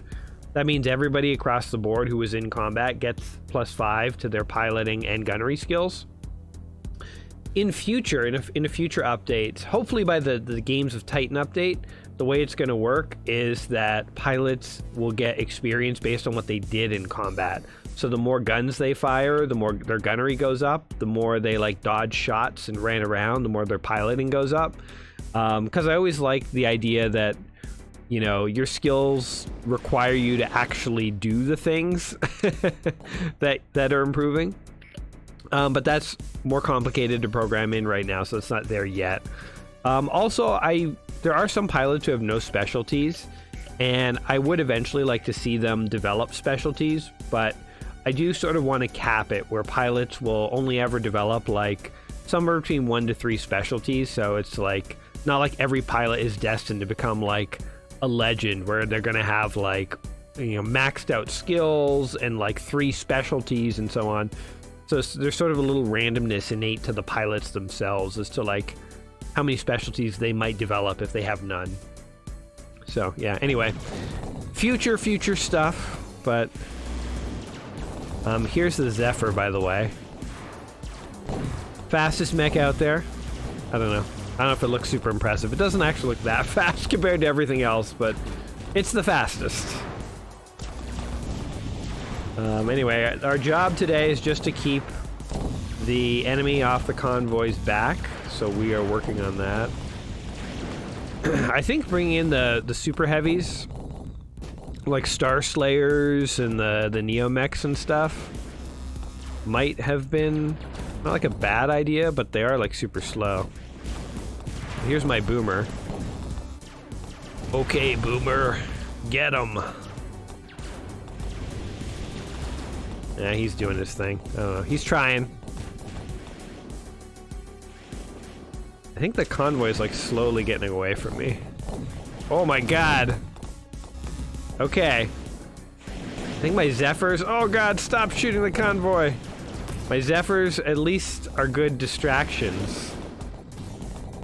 Oh man, the Sovereignty missiles are no joke, actually. Okay, I think enough of the convoy made it through that we're solid. I'm gonna let the... Oh! We just accomplished our mission. No salvage tokens. There's the experience. +5 experience and +3 morale.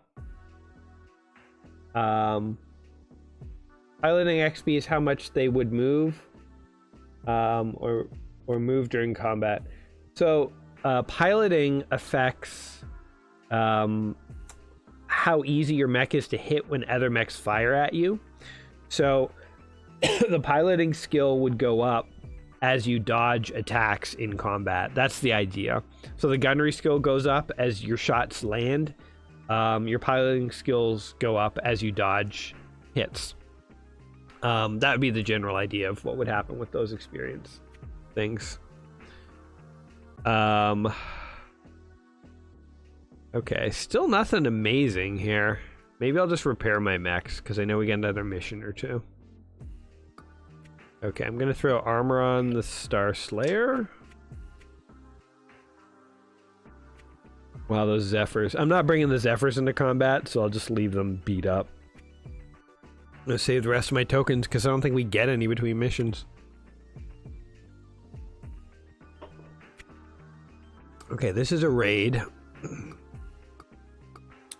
Question is... I think this time I'll bring the Boomer and Nakamorph. I don't need super fast. I mean, it's a raid. You could go at it super fast. That is one tactic. We're going to go with the brute force technique, which is go in and kill them all.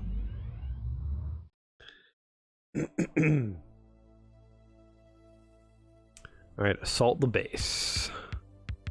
Can do. Alright. So we're going guns a-blazing. Yeah, you can see the pips here for the blasters. You can see that that is a fully charged blaster. I think there's level 1 and level 2 blasters. Yeah, anyway, long story short, in future there will be versions of blasters that have more pips. So you could have like a 3-shot blaster, which is very devastating in the opening salvo. Another little preview of things that are in the pipeline. Alright, so we got a Lionheart and a Protector. Okay. Well, take him down. New Lionheart. Oh yeah, there it is. Stun crit! Ammo explosion! It's so funny to see like a whole squad unleash on like a single mech and like watch it just, you know, get riddled with damage. We stunned every single weapon on that mech. That is hilarious. So the high energy cannons that we fire, they do damage to enemies, they cause heat to enemies, and they have a chance of stunning enemies because they create static fields. So that's what's happened to this mech. 2 of his weapons are stunned. It takes about 6 seconds for it to wear off. It's not permanent at all, but it's like a temporary stun. So good for temporarily incapacitating your enemies. Oh man, that guy's getting roasted. I think he died to an ammo explosion. Alright, that was fun. Let's destroy this building real quick and get the hell out of here. Alright, enemy reinforcements are inbound, so head to the evac site. Let's roll, man. Let's get out of here. One thing about the Imperium is none of their mechs use jump jets. So you saw with the Sovereignty and the Union, there are two factions that do use jump jets. Not every mech has them, obviously, but some do. With the Imperium, you'll notice that none of their mechs use jump jets. It's just sort of the style of their house. Just not a technology they utilize. Which is one of the things I've talked about in MetalMercs. The different factions in MetalMercs, I've tried to give them each sort of personality in the design of their mechs and the tech that they use and so on. So the intentional choice there. Oh yeah, it's fun to roast these little guys. You think you can tango with me, eh? The thing is, we just gotta be careful that their big brothers don't show up. So we'll just roast them for a second here. We could evac at any point, but I want to kill some guys. Although they do like to linger at a long range. They're a little annoying. Get over here, buddy. Get back here, you little rascal.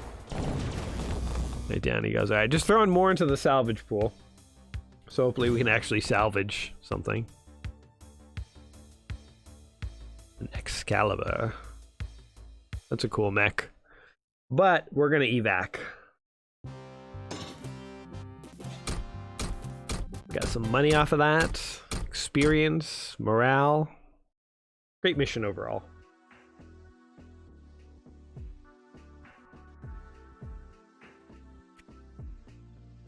Alright, ooh, there we go. There is a salvaged Lionheart in the full. Oh man, there's like a wrecked one too. But the odds are low. What else was there to salvage? Light lasers. Okay. We're going for this Lionheart, man. Long range, high energy cannon, heavy laser, 12 rockets. Jump capable. Take it. What just happened? Okay. That had stalled there for a second. We'll just leave the rest as is. Okay, we have a combat force that needs to move through the defended position, lure the enemy forces away. Okay, we need faster mechs on this. And we don't really have too many options though here. I'm gonna replace the main squad with slightly faster dudes. Templar. Okay, this squad is all 5 speeds. Maybe we'll even go for some even lighter mechs. What I'm trying to do here is make sure I have a lot of speed on my side. So this is another convoy mission, but it's a little different in that there would be a big enemy force running around, and we just kind of have to pull them away from the main convoy that's trying to get through. There won't be a lot of forces trying to ambush the convoy, so we just need to find the enemy and you know, keep them away from the convoy. So speed is advantageous basically in this one here. In fact, my 5 speed guys might even be too slow. We'll have to see. So distract the enemies.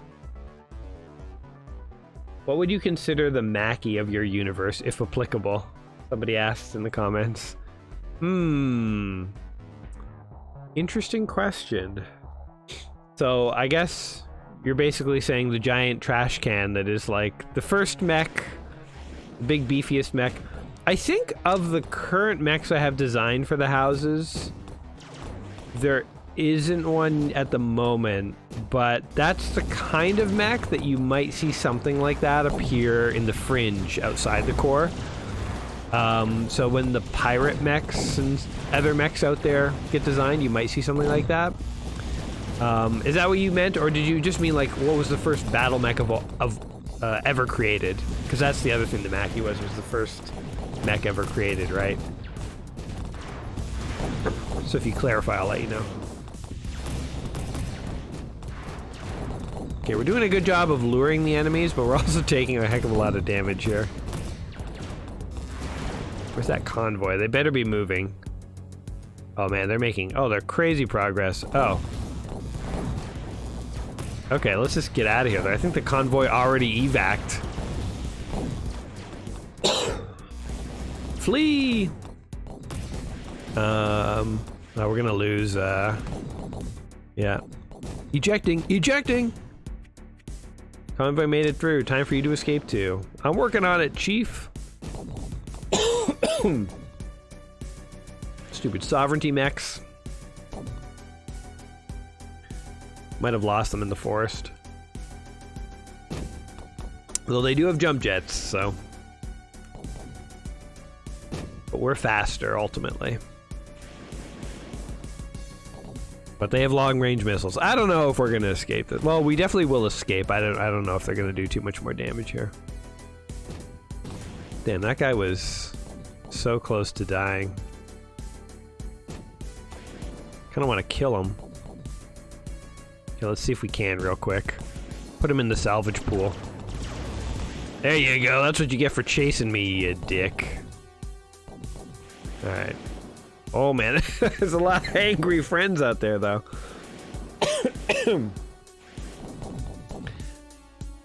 I don't know, maybe we could have beat them in like a slugfest, but the thing is, like, even if you beat them, the amount of damage they do to you, it may not be worth it.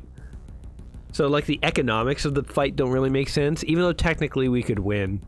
Sort of one of the fun things of being a mech or merc is like, even if you could win a fight, the mechanics of it, you know. Oh, okay, so in the chat, Adam clarified when he asked about the Mackie, he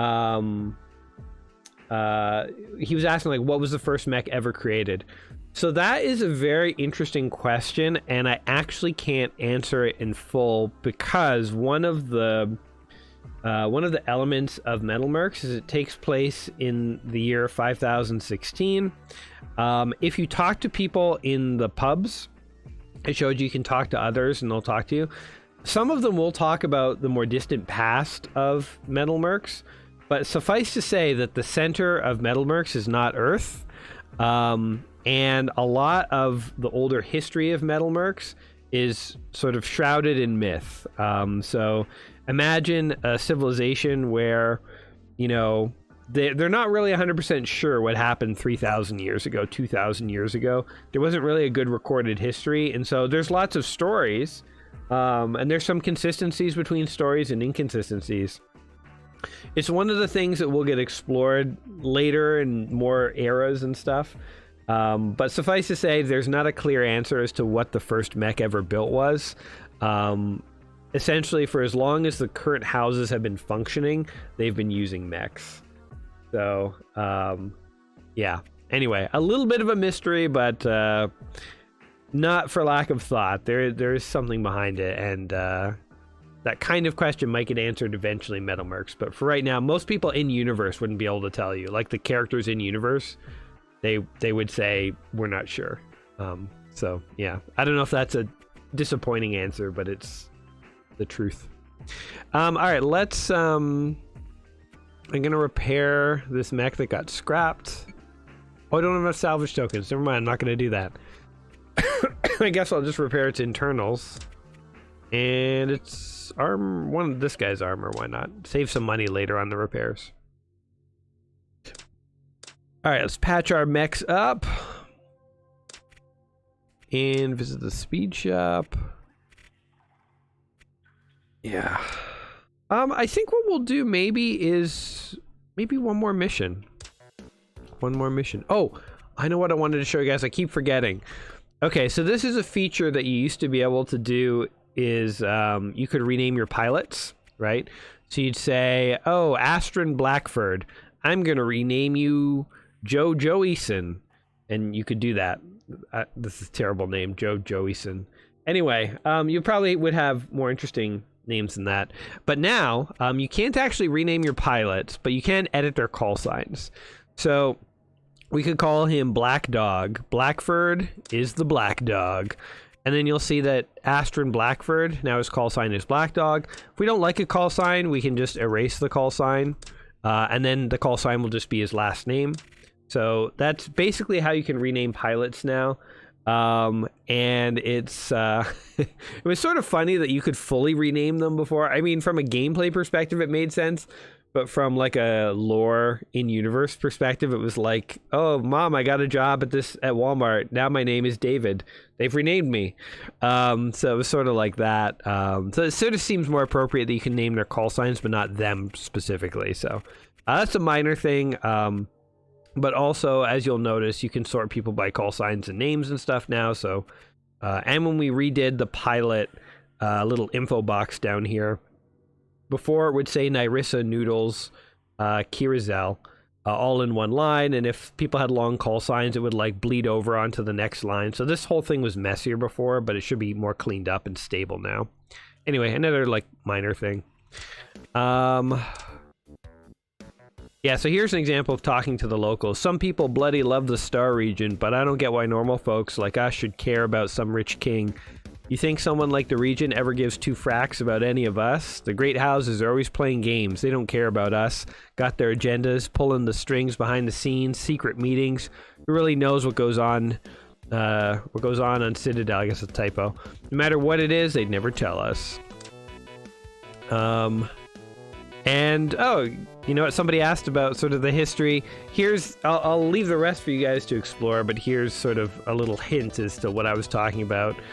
I've heard tales of lost relics from the Golden Empire hidden deep in the core. Some say they hold unimaginable power, while others think they're just myths. You never know, do you? They might be out there, waiting to be discovered. So if you have questions about like what any of that means, if you keep talking to other people, you might learn more about it. So yeah.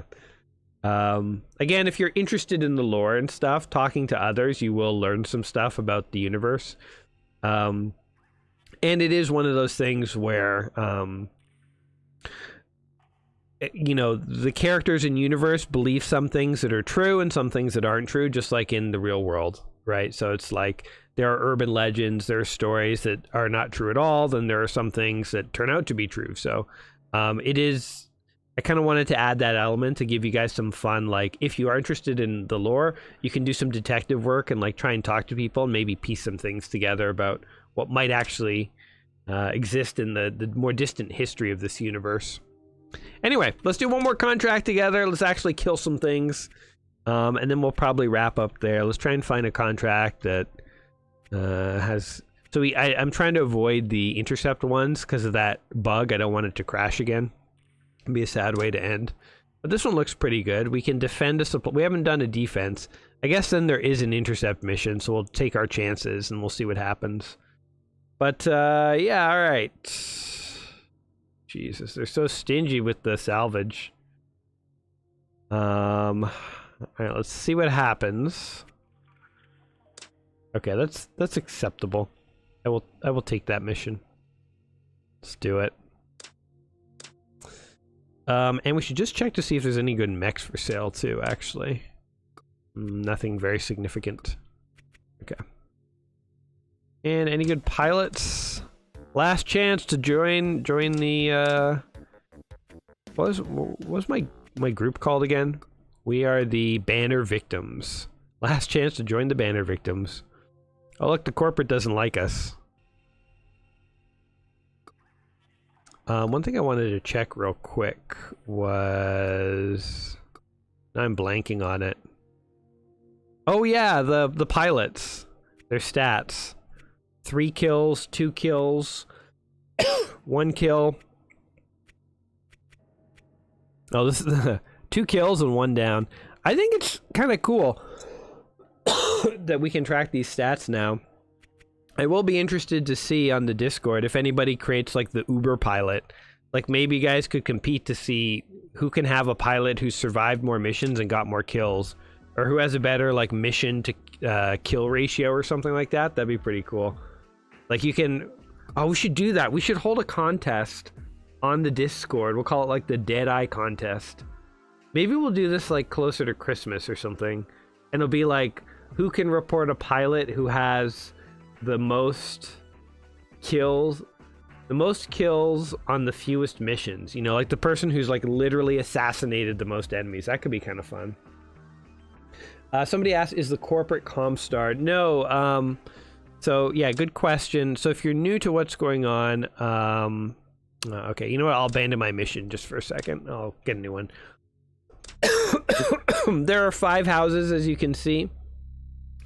The blue house is the Starcrest Protectorate. That one's not playable yet. That's the next playable one that's coming out. The red one is the Helios Sovereignty. These are like sort of the rich, privileged dudes. They're like the country club guys. They specialize in long-range weaponry. That's expensive because when you're rich, why get close and have the enemy actually be able to shoot back at you? So that's sort of their specialty. Orange are the Confederate Vanguard Union. These are like the military extremist dudes. They're sort of like they're almost like a more traditional, like, I don't know, Western style army, but they're like very militarized. So their prison planet is called Freedom. Their mechs are they're sort of general good all-around brawling mechs. They have slightly better cooling systems than the other houses. Purple, which we've been playing today, is the Omnisphere Imperium. They're the more ancient house that really prefers the more bird-walking style mechs. Their mechs are a little faster, a little more lightly armed than the other houses, but they have some really powerful burst weaponry. They're blaster weapons. The greenhouse, which is not playable, which is coming in the new year, this is the Orion Corporate. They're sort of like the high-tech research-focused house. They have a lot of the top universities and research centers in the core. And then the center here is Citadel, which is the seat of the Star Regent, who is the monarch that is the head of the core. So the core powers will fight each other near the edge of the core. So when you're out here near the fringe, you can get contracts where like the Imperium might be asking you to fight the Union or the corporate. But when you get down near the center here, they don't fight each other because they're too close to the Star Region, and they're supposed to be allies. So I think a good analogy is, rather than thinking of these houses like houses from Battletech, because in Battletech they are just fighting each other, you could kind of use more like the Game of Thrones model, where it's like there was a king and he was in charge, and there were all these other houses, and they weren't technically enemies, but they weren't technically friends. And there were times when they openly fought each other, even when there was a king. And we're playing in the base era right now, which is 5016. Actually, we've been playing so long, it's 5017. But the base era is 5016. There are other eras, and in other eras, things will happen, like the core powers will try and leave the core and have an expedition outside the core. And so there's some cool stuff coming down the pipeline. It's not all just always going to be in the core, but anyway, that's what we have for today. So yeah, hopefully that answers your question. And now I need another contract. Oh, and you asked, is the corporate Comstar? Perhaps uncreatively, the sort of Comstar style faction in this game is called Starcom. And it's more because it reminds me of like Stark Industries. So the Starcom here, Comstar is like this ancient, almost religious organization that guards technology. Starcom is more like Google in this universe. And they are the most high-tech faction. They also are the only faction that maintains outposts beyond the core, and that's something that will come up in the later eras. So they have intelligence agencies and information beyond what most of the other houses have, and they work directly with the Star Regent, who is the monarch again of the core, and they operate, intelligence services and stuff, and advise the Star Regent. So they're less shadowy than Comstar. They're more like a company that's out in the open. But they're also, like all the factions have their own agendas and stuff going on. We're all friends as corporate espionage agents are literally walking between faction zones. Yeah, exactly. All right. Let's do this one. Oh, good. This is a mission like the one we just abandoned. Looks very similar, actually. I wanted to do that base defense, so that's good. Okay, so we'll try and bump these up. Try and keep our pay the same. Yeah, they did propose a counter offer. That seems reasonable. I'll do it. All right. Once more into the fray, my friends. Any pilots want to join us? No. No. All right, nobody else. All right, let's do this. All right, I want to bring my biggest, baddest mechs. I'm gonna put the Nakamorph here, and then I'll put double boomers over here. Oh, Ranger got injured. That's not good. Now to put my upgraded Nightwings over here. And ooh, I'll bring the Lionheart. It's a pretty good mech. Oh, I forgot the Sovereignty mechs are like undersized. That's actually quite a good deal for me. All right. Let's kill them. I guess we're defending this time around. All right.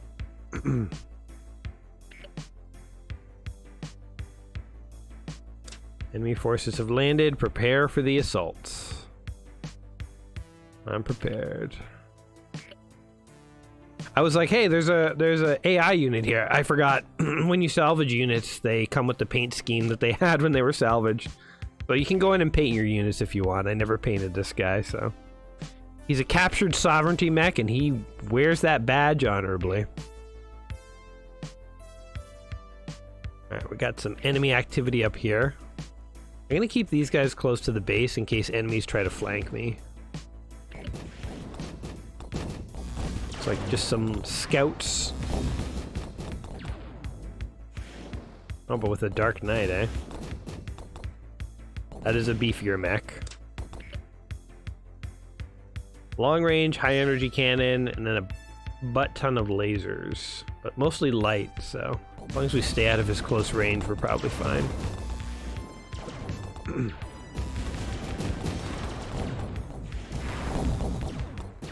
I think that missile turret's opening fire too. Oh, another Dark Knight. And this light guys.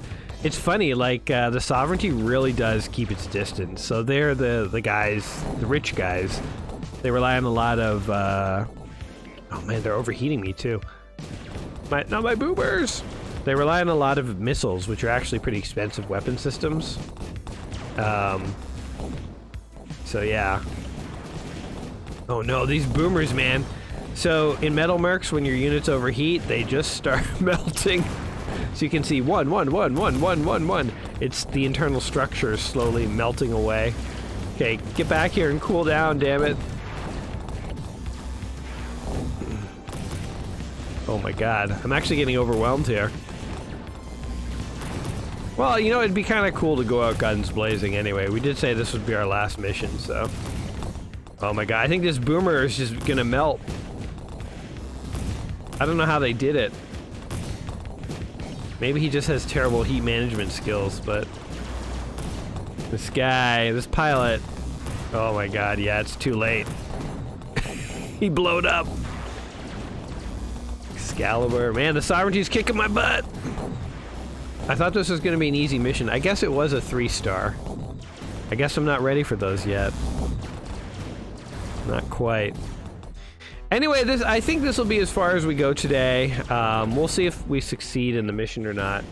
Yeah, I hope you guys have enjoyed this look at the next demo of MetalMercs. As I've said, so if you have done a one-time support donation in the past, or if you're a current supporter on Patreon, this version is available, will be available to play very soon. I'll put it up this evening. I might take a little break to eat, and then I just got to fix 1 or 2 little bugs we saw here today, and then I'll put it up for you guys. So it'll be up, you know, like by midnight or something, we could say, roughly. But, you know, if you've just discovered this and you want to check it out, the previous demo is public right now, so you can even go on, if you go to patreon.com/metalmercs, you'll find the current demo that's up. This new demo is introducing this new house that you saw here tonight, but you can play the previous demo, and just this current demo will go public in about a week, long story short. So whether you're a supporter or not, you can be playing this game tonight. And if you are a supporter, you'll play this particular upgraded version tonight.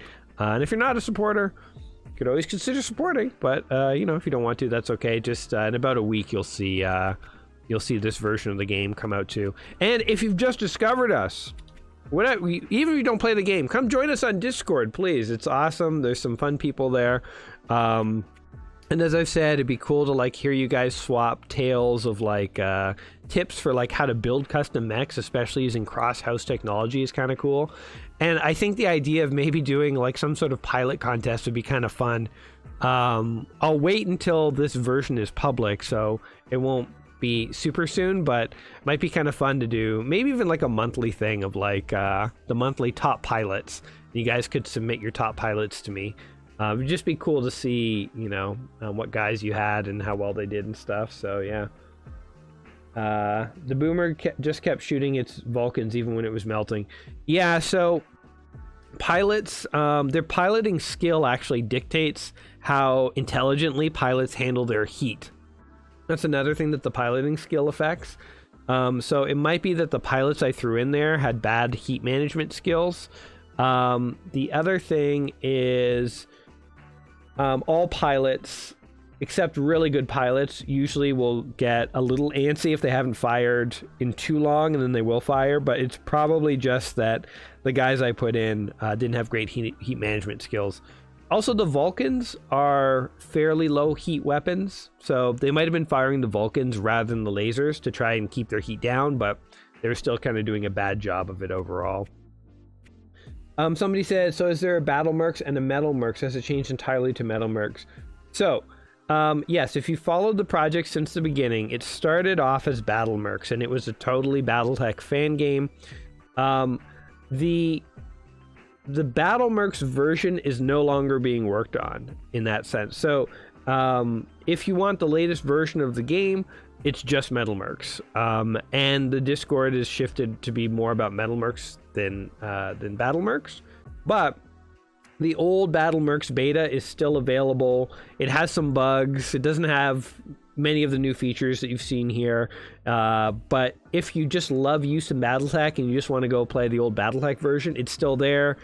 I don't plan to take it down unless Catalyst or FASA ever realize it exists and they tell me I have to. But I'm sort of leaving it there. I'm not really talking much about it because I don't want it to have too much attention. But it's there on the Discord, so go and discreetly download it and enjoy it if you'd like. The idea with this one, as I've said, is that MetalMercs is supposed to be very customizable. So, in the same way that in the BattleMercs version, you could create custom campaigns. So, for instance, we made like we remade Mech Warrior 1 in BattleMercs. You can still do that in MetalMercs. So if you do download the old BattleMercs and you say, hey, this is pretty cool, and you copy over all the data files into a custom campaign, theoretically you can load it in this new MetalMercs engine, and then you can get access to some of the new features. If you've never done modding and stuff before, it might be a bit of a pain. And so down the line, I do want to like showcase more of how to mod things again, because I used to do that in BattleMercs and stuff, and kind of give people a gateway to show them how they could do stuff like bring in old data files. But yeah, that was probably the longest explanation, longer than what you were hoping. So long story short, BattleMechs is like quote unquote retired, but it's still there if you want to play it. MetalMercs is where all the new action is going, but in theory they're both compatible, and MetalMercs is still very moddable. If you looked at this and you were like, man, I want to put in like Battletech weapons, you can go and edit the data file and you can put them in. It's totally possible to do that. So yeah. Anyway, I'm going to skip this last mission because yeah, I think just thinking about people watching the stream in future, like 2 hours is a good place to cut it. But guys, yes, I hope you have enjoyed it. Thank you so much for tuning in. It was so cool to have you guys like chatting and dropping your comments as I've been playing, asking your questions. If you have other questions, check us out on Discord. Check us out on patreon.com/MetalMercs. And again, on Patreon, there still is even a free public demo. If you know, you're not sure if you want to support the project or you don't, it's still a good website to go to get the latest version of the game. So yeah, it's been fun. I'll see you on Discord, and more updates are coming in future. So until next time, guys, take care of yourselves, and we'll see you soon. Peace.